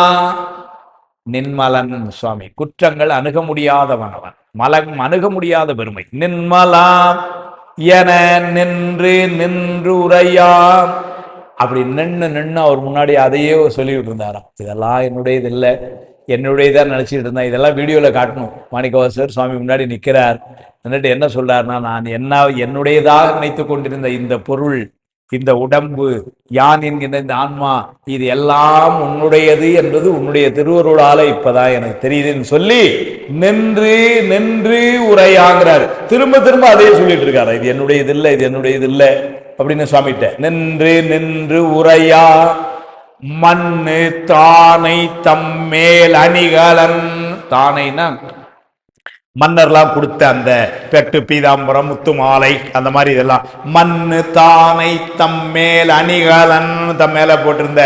ஏன்னா மன்னர் மந்திரி, அதனால எப்படி இருப்பா, அதுவும் முதல் மந்திரி, அது மன்னரால் ரொம்ப சிறப்பிக்கப்பட்ட நிலையில தென்னவன் பிரம்மராயனாய், அதனால எப்படி இருந்திருப்பாரு, அனைவன் 4 முத்து மாலை போட்டிருந்திருப்பாரு, அதெல்லாம் இருந்திருப்பாரு. அந்த எல்லாத்தையும் மண்ணு தானை தம் அணிகலன் கண் மதுரை மீனவன் வான் பொருள் இறையோன். அதெல்லாம் யார் கொடுத்தது, மீனவன் பாண்டிய மன்னன் கொடுத்த அந்த மரியாதைகள் எல்லாம், அந்த சிறப்புகளை எல்லாவற்றையும் வான் பொருள் இறையோன் முன்னதாக வைத்து எல்லாத்தையும் கழட்டி சுவாமியோட வச்சுட்டாராம். இப்பதான் அப்படியே கதை மாறுது.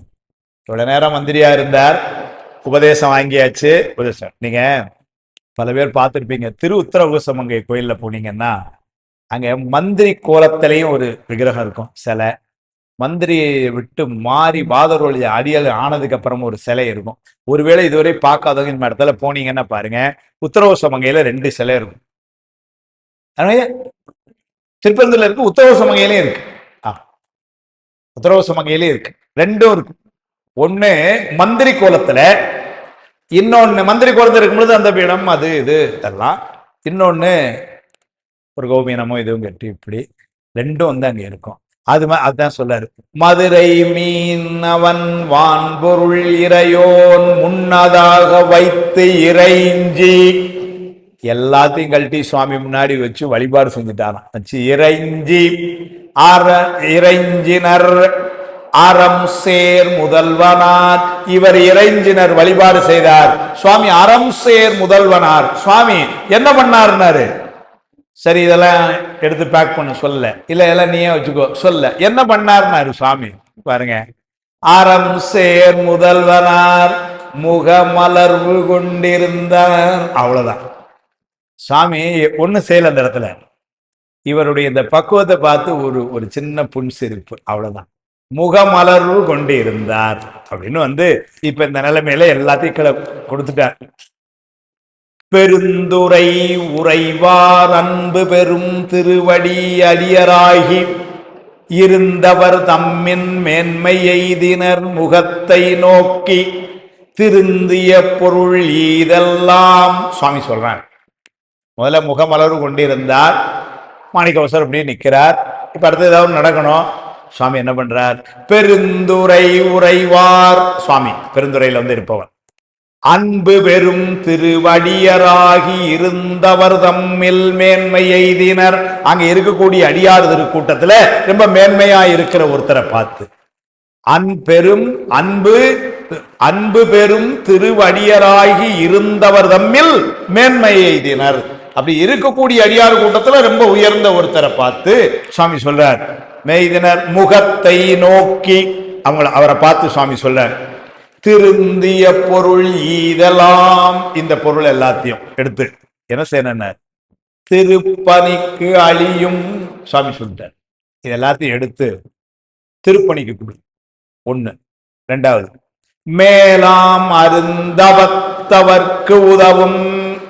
நல்ல தவத்தால் மேம்பட்ட அடியாறுகளுக்கு வேண்டியதுக்கு வாங்கி கொடு. 2. 3, இல்லாதவர்க்கு இல்லாது அலந்தவர்க்கு அருளும். பணங்காசு இல்லாம அலந்தவர்னர், அவன் ரொம்ப சங்கடத்துல இருக்கும் அவங்களுக்கு சுவாமி 3 இது சொன்னான். 1 முதல்ல என்ன சொன்னார்னா திருப்பணிக்கு அருளும். 2வது அருந்தவத்தவர்க்கு அருளும், மேலான தவம் செய்யக்கூடிய. 3வது ஒண்ணு இல்லாம சங்கடம் அவங்களுக்கு. இது ஏன்னா உரையில படிக்கும் பொழுதுதான் வருது இந்த செய்தி. திருவிழாப்பணத்தை படிச்சா தெரியுது. நான் முதல்ல சொல்லும் பொழுது சொன்னேன், இங்கே அந்த அரசபையில இருந்து பணத்தெல்லாம் வாங்கிக்கிட்டு நேர எங்க போனார்னா சொக்கநாத பெருமான்ட்ட தான் போனார். நேர சோமசுந்தர கடவுள்கிட்ட போய் என்ன வழிபாடு செஞ்சார், நல்ல குதிரையெல்லாம் வாங்கிட்டு வரணும், எனக்கு நல்ல பேர் கிடைக்கணும், அடுத்தால வந்து மேலும் மேலும் நான் இந்த மாதிரிலாம் பேர் வாங்கணும், அதெல்லாம் கேட்கல. 49 கோடி பொன் இவர் சொல்றார்.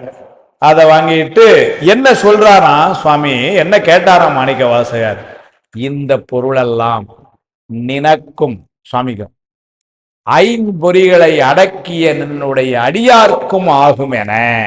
இதுதான் அவருடைய வழிபாடு. பொன்னின் பொருளை எடுத்துட்டு குதிரை வாங்க போகும் பொழுது நேர எங்க போனார்னா கோயிலுக்கு தான், மதுரை கோயிலுக்கு தான் போறார். மதுரை கோயில் பெருமான்கிட்ட போய் வழிபாடு செய்யறார். என்ன வழிபாடு செய்யறார்னா குதிரைக்கு கொடுத்த பொண்ணு அங்கே முடிவு பண்ணிட்டார், இந்த பொன்னெல்லாம் நினக்கும் உமக்கும் ஐம்பொறிகளை அடக்கி நிற்கின்ற உம்முடைய அடியாறு பெருமக்களுக்கும் ஆகுக அப்படின்னு தான் கேட்டார். சுவாமி என்ன பண்ணா அதை அப்படியே வச்சிருந்தான். அவன் அங்கேயே ஒரு முடிவு பண்ணான். இவரை பார்த்த உடனே இவர்தான் நமக்கு ஏற்ற ஒரு ஆன்மா, இவரை வச்சு சில பணிகள் செய்யணும்னு தான் முடிவு பண்ணான்னு திருவிழாப்பணம் சொல்றார். அதனாலதான் இவரை வச்சு திருவாசகம் பாட வைக்கிறதுக்கு அவன் அங்கேயே முடிவு பண்ணி கொண்டான். ஆனாலும் இப்ப என்ன பண்ணாரு, அதை அப்படியே சுவாமி ஞாபகத்தை வச்சு இப்ப என்ன சொல்றாரு பாருங்க, திருந்திய பொருள் இதெல்லாம். இந்த பொருள் எல்லாத்தையும் அங்க இருந்த அடியார்ல ஒரு மூத்தோட அடியாரை பார்த்து என்ன செய்யணும்னாரு, திருப்பணிக்கு அழியும், இதெல்லாம் திருப்பணிக்கு கொடு. மேலாம் அருந்தவர்க்கு உதவும், நல்ல தவத்தால் உயர்ந்திருப்ப அவங்களுக்கு கொடு. இன்னும் இல்லாது அலர்ந்தவர்க்கு அருளும், 3 சொல்லிட்டான். ஏன்னா அங்க அவரு உமக்கும் உன்னுடைய அடியாருக்கும்னு தான் சொன்னாரு. திருப்பணிக்குன்னு சொல்லியாச்சு, அருந்தவர்க்குன்னு சொல்லியாச்சு, இல்லாதவருக்கு கொடுக்க சொல்லி அங்க வழிபாடு செய்யலையே இவரு. சுவாமி எப்படி அதை மாத்தி கொடுத்தார் அப்படின்னார். நினக்கும்னு சொல்லிட்டதுனாலேயே, உமக்குன்னு சொல்லிட்டதுனால சுவாமி அந்த பொருள் எல்லாத்தையும் யாருக்கு வச்சிருக்கானா, இல்லாதவர்களுக்கு கொடுக்கறது தான் வச்சிருக்கான். ஏன்னா இது அவனுக்குன்னு கொடுத்துட்டதுனால அவன் யாருக்கு கொடுக்குறான்னாரு, எல்லா உயிர்களுக்கும் கொடுக்குறான், இல்லாதவர்களுக்கும் கொடுக்குறான். அதனால அதை அவ்வாறு கொண்டார்னு 3 கொடுத்தார்னார். கொடுத்துட்டு தம்பெரு முதல்வர் சொல்லும் தகுமொழி படியே உள்ள செம்பொருள் யாவும் அன்பின் திறத்துளார் தொலைத்த பின்னர் அம்பரன் அளித்த ஞான மருந்தினை அருந்தி பாச வெம்பினி அகற்றும் இந்த வித்தகர் முத்தரானார். மந்திரி அப்படியே முத்தராயாச்சு. இப்பதான் வாதவூர் அடிகள் ஆயிட்டார். இது வரைக்கும் தென்னவன் பிரம்மராயன் அதெல்லாம் இருந்தது. கொஞ்சமா வந்தது. சுவாமி தீட்சை கொடுத்தா ஒவ்வொரு மருந்தா கொடுத்து இப்ப மருந்து வேலை செய்யுது. இப்ப என்ன ஆயிட்டார், ஆள் மாறிட்டார் சார். என்னவா சொல்ல, தம்பெரு முதல்வர் சொல்லும் தகுமொழிப்படி, சுவாமி எப்படி சொன்னாரோ அந்த மொழிப்படி அந்த மூத்த அடியார் அந்த பொருளை எல்லாம் எடுத்துக்கிட. ஏன்னா அவர் எடுத்துக்கிட்டார். தம்பெரு முதல்வர் சொல்லும் தகுமொழிப்படியேயுள்ள செம்பொருள் யாவும் அன்பின் திறத்துளார் தொலைத்த பின்னர். ஏன்னா ஒருத்தர் சொல்லிட்டார்ல, இது எல்லாத்தையும் எடுத்து திருப்பணிக்கு வச்சுக்கோ, அருந்தவத்தவருக்கு கொடு, இல்லாதவருக்கு கொடுன்னார். அவர் உடனே சுவாமி உத்தரவு, அதனால எடுத்துக்கொண்டு அதை இடத்துக்கு கொண்டு சேர்க்கறதுக்கு அவர் கொண்டு போயிட்டார். இப்ப இவர் முன்னாடி ஒண்ணு இல்லை, எல்லாம் கையில போட்டிருந்து எல்லாத்தையும் கழட்டி சுவாமிகிட்ட கொடுத்தாச்சு. இப்ப ஒண்ணும் இல்லை கையில. இப்ப கையில ஒண்ணும் இல்லைன்னு உடனே என்ன இருந்ததுன்னு அதையெல்லாம் தொலைத்த பின்னர், எல்லாத்தையும் தொலைச்சுட்டான் ஐயா பாவி. சரி, அவங்க கையில என்ன இருக்குன்னாரு, அம்பரன் அளித்த ஞான மருந்தினை அருந்தி. இதெல்லாம் போயிடுச்சு. இப்ப கையில என்ன இருக்குன்னாரு, சுவாமி கொடுத்த ஞானம்ங்கிற மருந்து இருக்கு கையில. இந்த நோய்க்கு காரணமான பொருள் எல்லாம் கொடுத்தாச்சு, நோய் நீக்கக்கூடிய ஞானம் என்ற மருந்து கையில இருக்கான். உரையில சொல்றாரு. அதனால அம்பரன் அளித்த ஞான மருந்தினை அருந்தி, அந்த மருந்து என்ன செய்யும்னாரு, இந்த விஷயத்தை எல்லாம் இருக்கு. எந்த விஷயத்தினாரு, பாச வெம்பினி அகற்றும். பாசம் என்கின்ற நோயை தீர்க்கக்கூடிய மருந்து, அதற்கு ஞானம் என்று பெயர். அந்த மருந்துக்கு அஞ்ஞானம் என்கின்ற பாசத்தை நீக்கக்கூடிய மருந்து. அதனால அந்த மருந்துக்கு பெயர் என்னன்னா ஞானம். அது எந்த நோயை நீர்க்கும், பாசமாம் பற்றறுத்து பாரிக்கும் மாரியனே. இவர் பின்னாடி சொன்னார், அந்த பாசமாம் பற்றை அறுத்தது அந்த மருந்து, அதை கொடுத்தவர் அந்த மருத்துவர். அதான் சொல்றார், அம்பரன் அளித்த ஞான மருந்தினை அறிந்தி பாச வெம்பினி அகற்று. வெம்பினின்னு ரொம்ப வெப்பமான பிறவி. ஏன்னா பிறவி வர துன்பம், வெப்பம் சொல்லுன்னா துன்பத்துக்கு மாறி மாறி நம்மளை இந்த பிறவிங்கிற துன்பத்துக்குள்ள கொண்டு தள்ளுறது இந்த பாசம். அதனால பாச வெம்பினி அகற்றும் இந்த வித்தகர் முத்தரானார். வித்தகர்னா கெட்டிக்காரன் அர்த்தம். எப்படி ரொம்ப கெட்டிக்காரன், இந்த பொருள் எல்லாம் கொடுக்கற மாதிரி கொடுத்துட்டு அந்த பொருளை வாங்கிட்டான், இவன் பெரிய கெட்டிக்காரன். இந்த முத்து மாலையும் இதெல்லாம் கொடுக்க மாதிரி கொடுத்துட்டு, தந்தது உந்தன்னை கொண்டது எந்தன்னை சங்கரார்கொலோ சதுரர் பாடினார்ல பின்னாடி.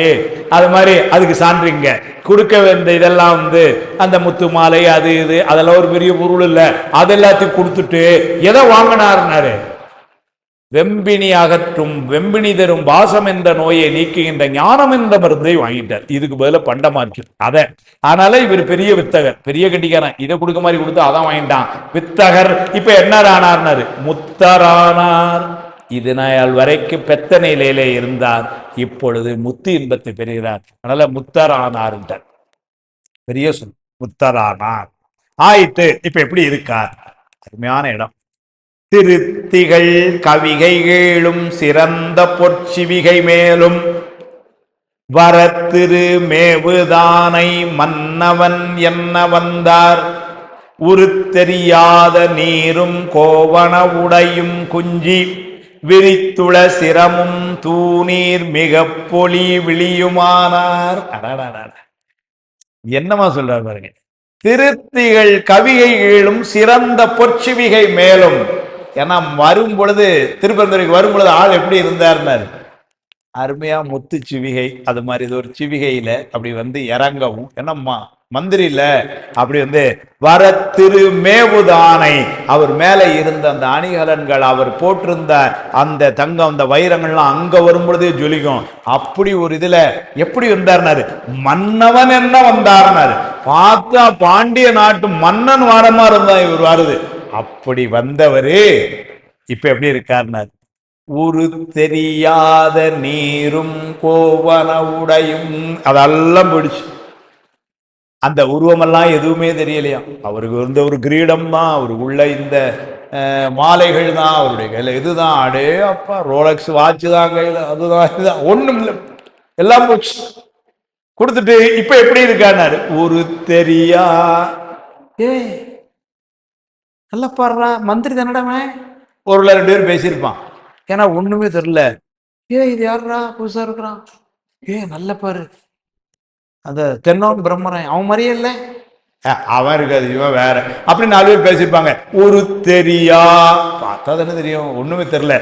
ஒரு தெரியாத நீரும் கோவன உடை குஞ்சி என்னன்னாரு, திருநீர் இருக்கான், இடுப்புல ஒரு கோவணம் இருக்கான், இவ்வளவுதான் சொத்து கடைசியில். என்னமா பண்ணார் பாரு.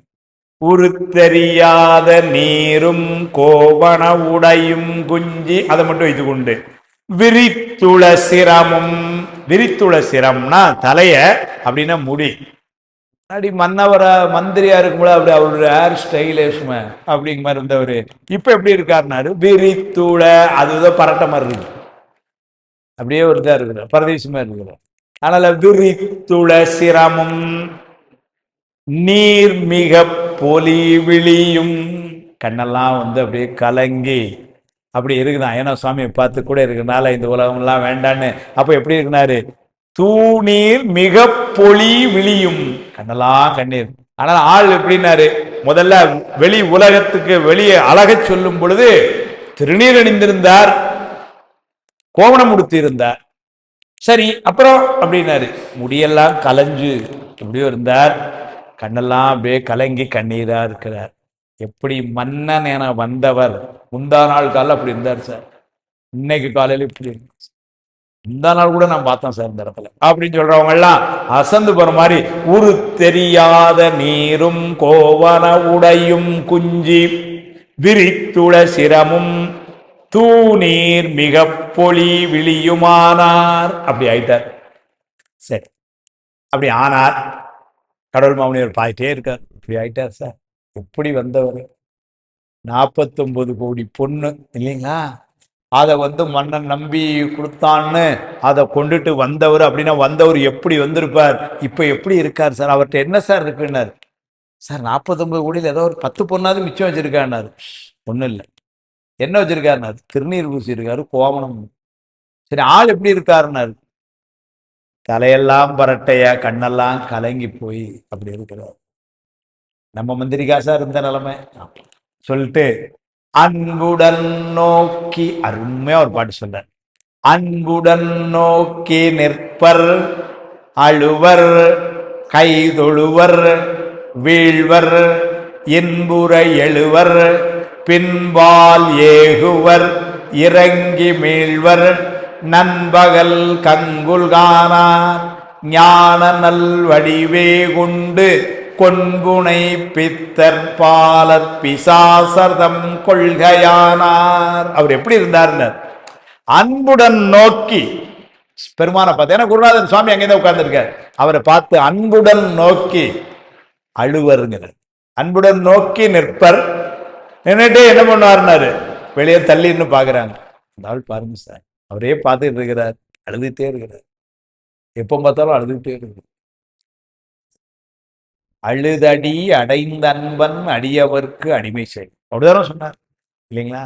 அதனால பார்த்தவங்க சொல்றாங்க, சுவாமி முன்னாடி அன்புடன் நோக்கி நிற்பார், அழுவர், கைதொழுவர், வழிபாடு செய்வார், வீழ்வர், கூட விழுவார். அப்புறம் மகிழ்ச்சியா திரும்ப இன்புரை எழுவர், விழுதார், திரும்ப எழுதார், அப்புறம் திரும்ப விழுதார், திரும்ப எழுதார். அதனால வீழ்வர், இன்புரை எழுவர். தல ஒரு நயம் நமக்கு சொல்றாரு பாருங்க. குருநாதரையும் சுவாமியும் வழிபாடு செய்துட்டு எப்படி வரணும், மாணிக்க வாசகர் பண்ணதை நமக்கு சொல்றார் கடவுள் மாமுனிவர். பின்பால் ஏகுவர், சுவாமிக்கு புறத்தை காட்டிட்டு வரக்கூடாது. குருநாதரை வழிபாடு செஞ்சா திரும்பி புறத்தை காட்டி வரக்கூடாது. அது இங்க குருநாதர் முன்னாடி உட்கார்ந்து இருக்கிறார். அதனால இவர் எப்படி பண்ணாரு? தொழுவர், வீழ்வர், என்புரை எழுவர். திரும்ப வரும்பொழுது எப்படின்னாரு? பின்பால் ஏகுவர், திரும்பலையாம், அப்படியே பின்னாடி பின்பால் ஏகுவர், இறங்கி மீழ்வர், அப்படியே கருணையிலே இருந்து நண்பகல் கங்குல்கானார். பகல் இரவு ஒன்னும் தெரியலையா. இப்ப மணியத்தனை தெரிய மாட்டேங்குது. ஏன்னாரு? சுவாமியை தவிர வரும்னு தெரியல. இது நேரடிய பொருள். சாத்திராசிரியர்கள் உரை எழுதினாங்க. நண்பகல் என்கின்ற சகலமும் கங்குலாகிய கேவலும் அறியாத சுத்த நிலையில் என்றார் நோக்கின்னு எழுதிட்டார். ஏன்னாரு? கேவலம் என்பது இருள், சகலம் என்பது பகல். அது ரெண்டும் தெரியாத நிலை அப்படின்னு என்ன அர்த்தம்? அது ரெண்டும் இல்லாத நிலை சுத்த நிலை, முக்தி நிலையில் இருக்கிறார் இவர்னு அர்த்தம்.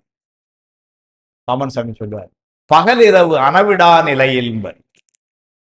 திருவலங்கல் திரட்டுல பாடுவார், திருப்பரங்குன்றத்துல பாடுறார் பாமன் சாமி. எந்தையே இறையே இணையருள் இலையேல் எங்கியான் உய்ந்திலேன் அந்தோ, சிந்தை சேர் வானே திகழ்விழு பொருளே திருப்பரங்கிரி உரை சிவனே, பந்தமே போக்கி பத அருள் ஆக்கி பகல் இரவு அணவிடா நிலையில் சந்ததம் சேர்க்க தயவு செய்யாயோ சரவண சுயம் பெருமாளே. பகல் இரவு அணவிடா நிலை அப்படின்னா என்ன அர்த்தம்?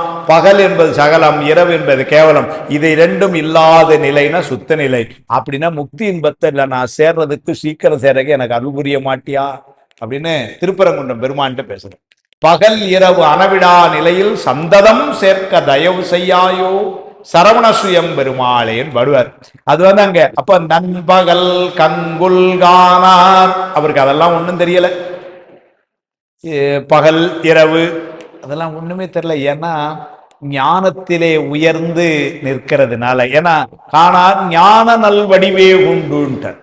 இந்த பகல் இரவு என்பது உலகம் சார்ந்தது, மாயாமலம் சார்ந்தது, கால தத்துவத்துக்கு உட்பட்டது. இதையெல்லாம் கடந்து நிற்கிறார்.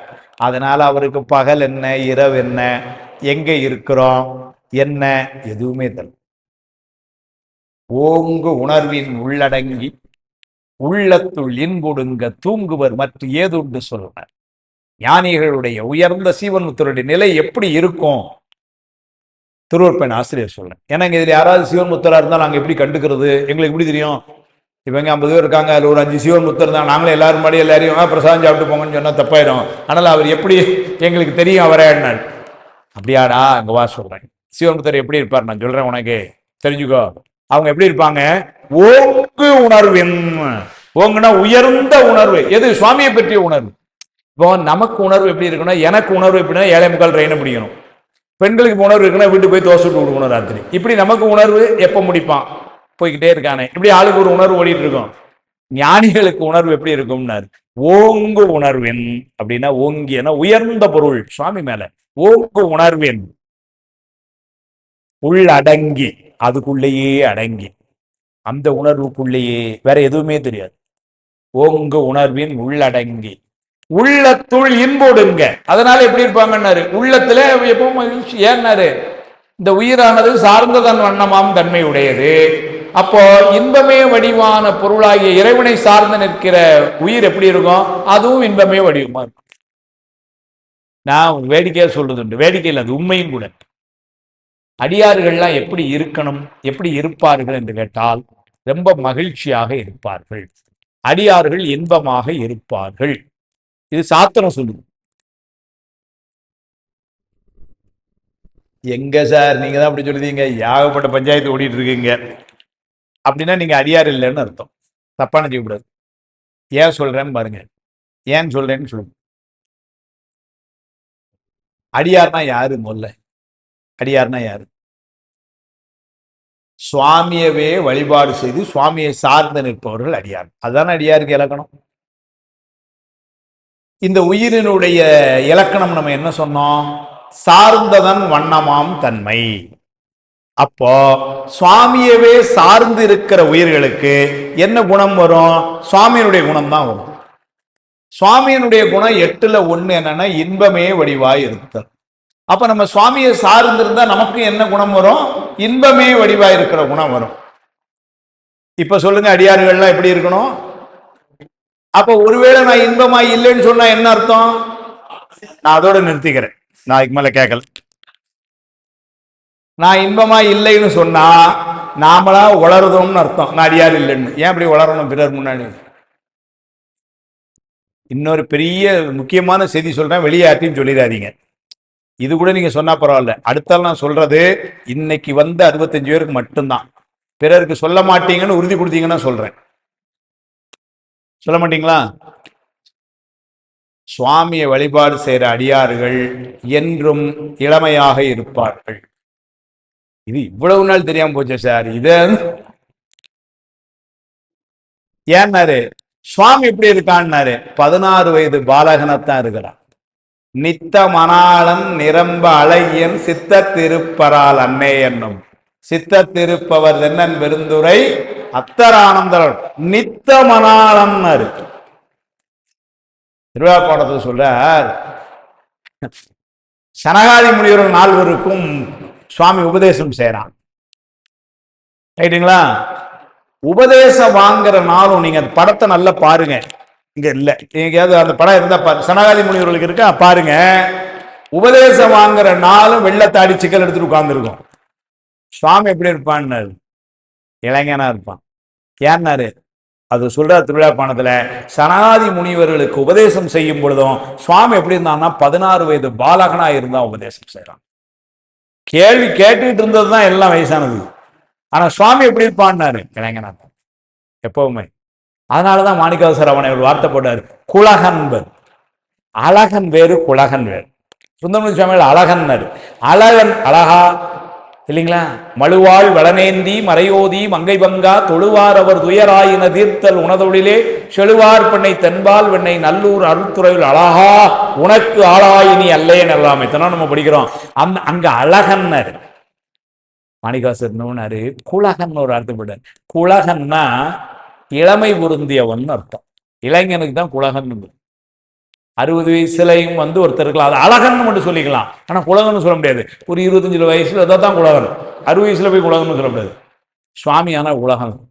குலகா கோல மறையோனே கோனே என்னை குலைத்தாயே என்பார் குலத்தை பத்தில, இல்லைங்களா? அப்ப சுவாமி வந்து குலகன்.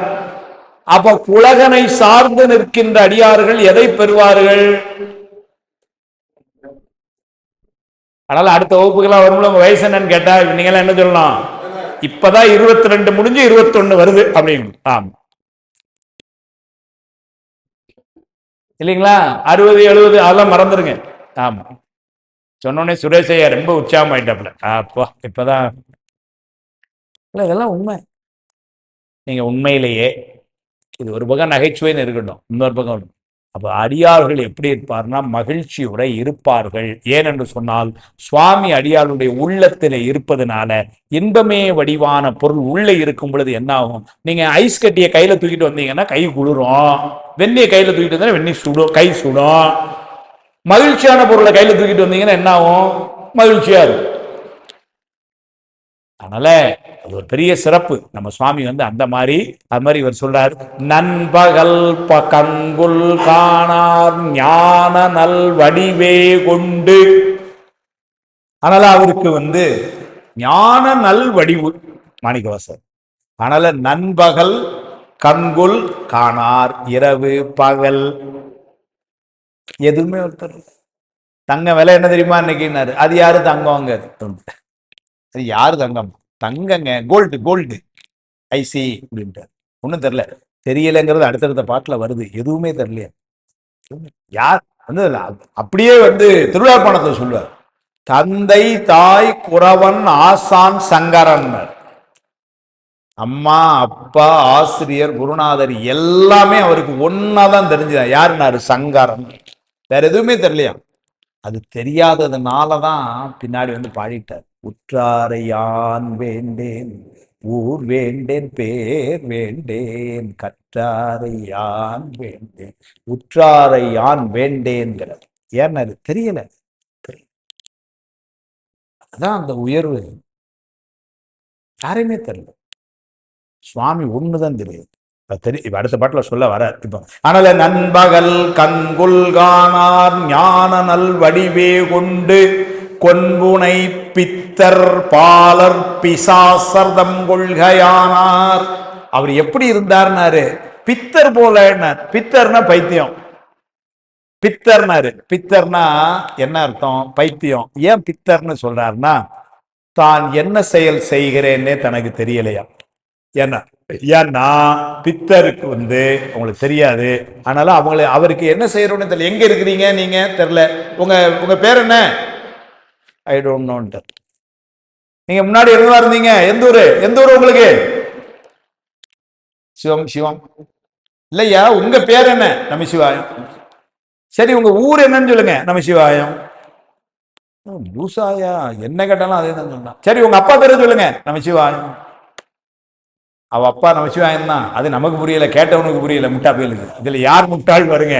கேள்வி கேட்ட முட்டாளுக்கு தெரியல நமசிவாயத்துக்கு பிள்ளை அதுன்னு, இல்லைங்களா? ஏன்னா அப்பா பேர் நமசிவாயம், அதான் சொல்லுதாரு இவரு. ஆனா இவனுக்கு புரியல.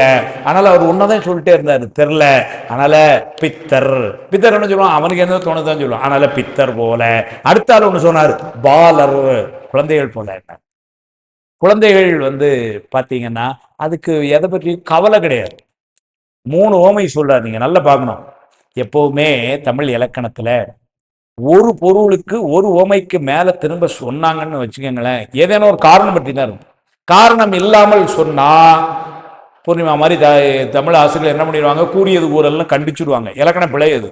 சொன்னதே சொல்லிட்டு இருக்கான் திரும்ப திரும்பன்றாங்க. அப்ப அதுக்கு ஒரு காரணம் இருக்கு. விறகில் தீயினன் பாலில் படுநெய் போல் மறைய நின்றுடன் மாமணி சோதியான் உறவுகோல் நட்டு உணர்வு ஏற்றினால் முருக வாங்கி கடைய முன்னிற்குமே. சுவாமி விறகில் தீ போல இருக்கிறான் மறைந்து, சரி. பாலில் நெய் போல இருக்கிறான், சரி. மணி தங்கத்துல மணியில சோதி போல இருக்கிறான், சரி சார். அதுதான் விறகுல தீன்னு சொல்லிட்டீங்கல்ல, அதுக்கப்புறம் என்ன திரும்ப பாலில் படுனே? அதான் அவன் தானே. ஆமா, சரி. மணி ஒரே பொருள் சார் திரும்ப திரும்ப சொல்லிட்டு இருந்த அப்பர் சாமிகளுக்கு இலக்கணமே தெரியாதா அப்படின்னா அரைஞ்சு உட்கார வச்சிருவான். அடுத்த வார்த்தை சொன்னாரு, உறவுகோல் நட்டு உணர்வு கயிற்றினால். அதான் சிறப்பு வச்சார் உரையாசிரியர். விஞ்ஞானகலர் ஆன்மாக்களுக்கு தங்கத்திலே அந்த சோதி போல, மணியில சோதி போல அப்படி பார்த்த உடனே தெரிகிற மாதிரி இருந்தானா. பிரயாகலர் ஆன்மாக்களுக்கு பால்ல அப்படி கொஞ்சம் கடைஞ்சா நெய் வருமே, அத மாதிரி இருந்தானா. நம்மை மாதிரி சகல வர்க்கத்து ஆன்மாக்களுக்கு அப்படி வச்சா அது தீவிர அப்படி பண்ணா கிடைப்பான். ஆனால் அவன் 3 சொன்னது எதுக்குன்னா, 3 விதமான ஆன்மாக்களுக்கும் அவன் எவ்வாறு இருக்கிறான் என்பதை உணர்த்த 3 உவமை போட்டார். அது மட்டும் இல்ல, உரையாசிரியர் சார், அடிக்கடி நேத்து கூட பெரிய குணம் பேசும்போது சொன்னேன், இந்த உரையாசிரியர்களை எல்லாம் குலதெய்வமா கும்பிடணும். யாருனாலும் சரி, தண்டமணி தீசியராலும் சரி, அருணையுடையவர்களும் சரி, சிவஞான சமயம் சரி, பரிமையாளர் சரி, அவங்கெல்லாம் இல்லைன்னா சார் நம்மளாம் என்ன சார் பண்ண முடியும்? பெரியவங்களை விட்டுருங்க, இப்ப நம்மள மாதிரி ஆளுங்களும் என்னத்தை போய் படிக்க முடியும்? இதெல்லாம் என்ன புரியும்? இப்ப சொல்றாரு, இப்படி 3 சொல்லிட்டு அடுத்தால சொல்றாரு, உறவுகோல் நட்டு உணர்வு கயிற்றினால் முருக வாங்கி கடைய முன்னிற்குமே. அதுக்கு சொல்றாரு, விஞ்ஞானகலர் ஆன்மாக்களுக்கு அவர்கள் அறிவினுள் மன்னி முன்னிற்குமே. பிரயாகலர் ஆன்மாக்கள் சிறிது முயற்சி பண்ணால் அவர்கள் கடைய முன்னிற்குமே. சகல வர்க்கத்து ஆன்மாக்கள் முருகக்கடைய முன்னிற்குமே. 3. அதனால விஞ்ஞானகலர் ஆன்மாக்களுக்கு தன் மணியில சோதி போல சொல்லிட்டு கடைய இல்ல முன்னிற்குமே, உடனே கிடைக்கும். பிரயாகலர் ஆன்மாக்கள் பாலில் படு நெய் போல், கொஞ்சம் பாலை காய்ச்சி வருது, லேசா ஒரு கடை கடைஞ்சா நெய் வந்துருந்தான் அவங்களுக்கு.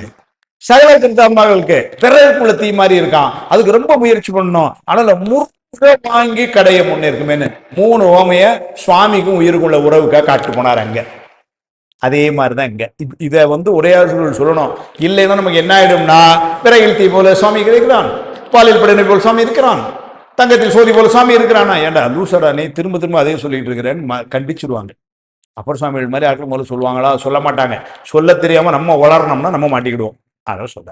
இங்கே அதே மாதிரி கொல்புனை பித்தர் பாலர் பிசாசர் 3 சொன்னார். பித்தர் பைத்தியம், என்ன செய்யறதுன்னே தெரியாதான் அவனுக்கு, இவருக்கும் என்ன செய்யறாருன்னு யாருக்குமே தெரியலையா.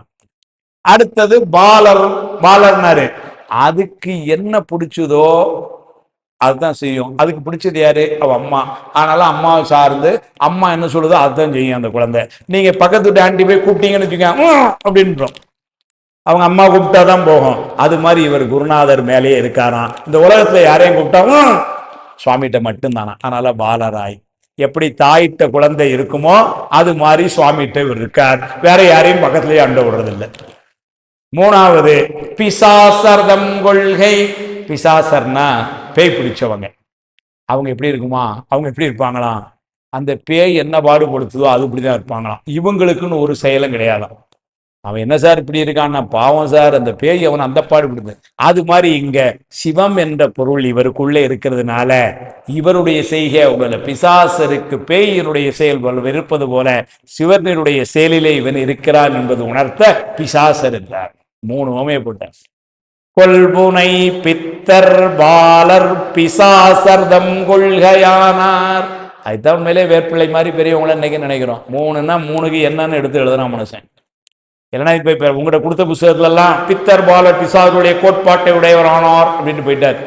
ஆனா 3க்கு என்னென்னு தனித்தனியாக பித்தர் என்பது அவருடைய செயல் யாதென்று அறியாத செய்த தன்மையாலும், பாலர் என்பது தாய் மேல உள்ள உறுப்பினால் தாய் சொல்வதை கேட்பது போல பெருமான் மேலவே அன்பினால் அதை மட்டுமே கேட்டு ஏனையவரை கேட்காத அந்த நிலையினாலும், 3வது பிசாசர் என்பது பேய் ஒன்றை வழிநடத்த அதன் வழியிலேயே நடப்பவன் போல பெருமானுடைய திருவருள் வழிநடத்த அதனிலேயே நடந்து நின்றார் என்பதற்காக 3வது அந்த உமையும் சொல்லி பித்தர் பாலர் பிசாசர்தம் கொள்கையானார் அப்படி இருந்தார் சொல்லிட்டு இப்பதான் கதைக்கு வர.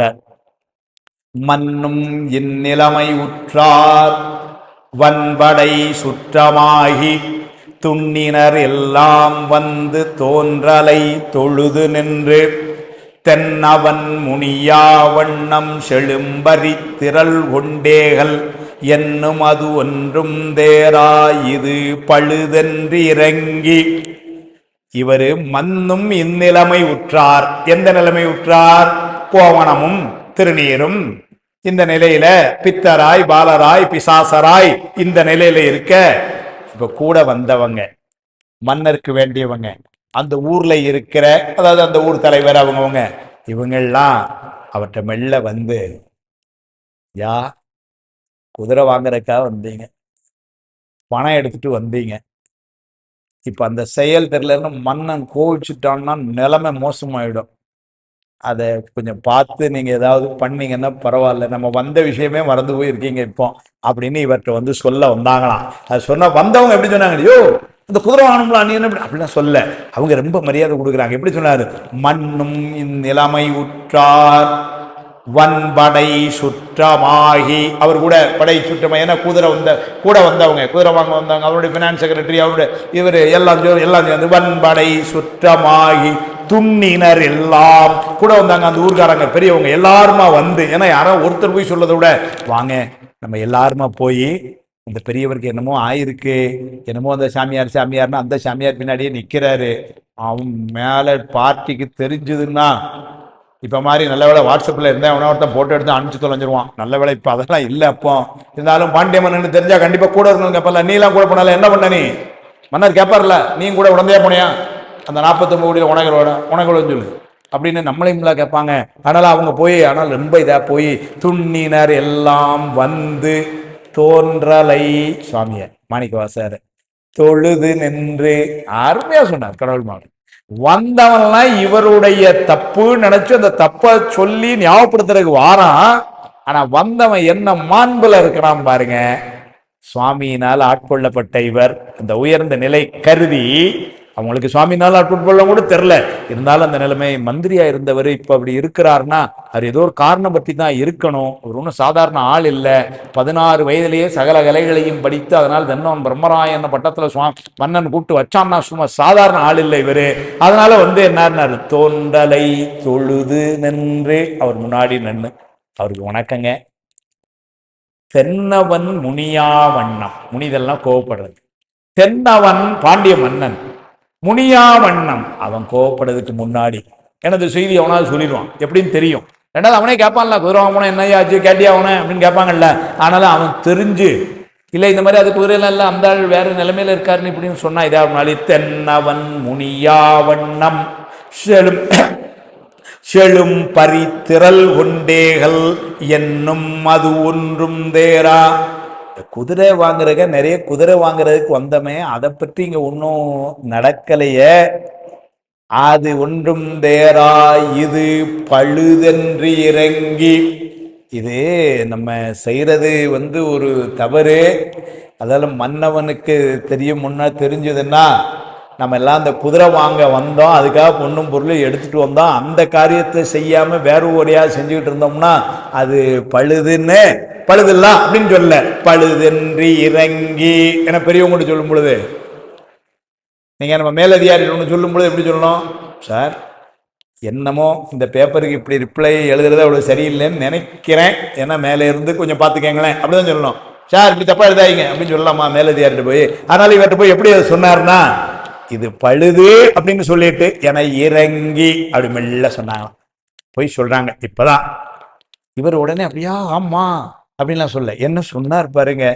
ஐயனி வருதல் வேண்டும் என்று அவர் அழைத்த போதில் தெய்வ நீர் அணிவார் தானை திரளினர் தம்மை நோக்கி மையலாம் உணர்வீர் மிக்கீர் யாவர் நீர் மாயா பேத பொய்யலாம் உரைத்தல் வேண்டாம் போமினி அகல என்றார். அப்பா, மாணிக்கவாசருடைய நிலைமை என்னங்கிறத கடவுள் மாமுனிவர் மனுஷன் வீடியோல எடுத்துட்டான்.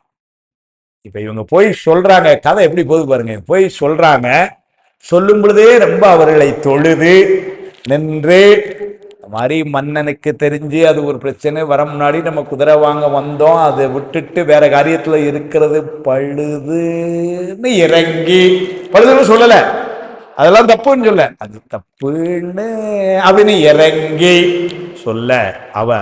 அதனால நீங்க எங்க கூட வந்தீங்கன்னா அதை மன்னர்கிட்ட போய் நம்ம எதுவும் கூட சொல்லிடலாம், நம்மளே அவன் கூப்பிட்டு கேட்க முன்னாடி இப்படி ஆயிடுன்னு சொல்லிடலாம். ஐய நீர், ஐயன்னா தலைவன் அர்த்தம்.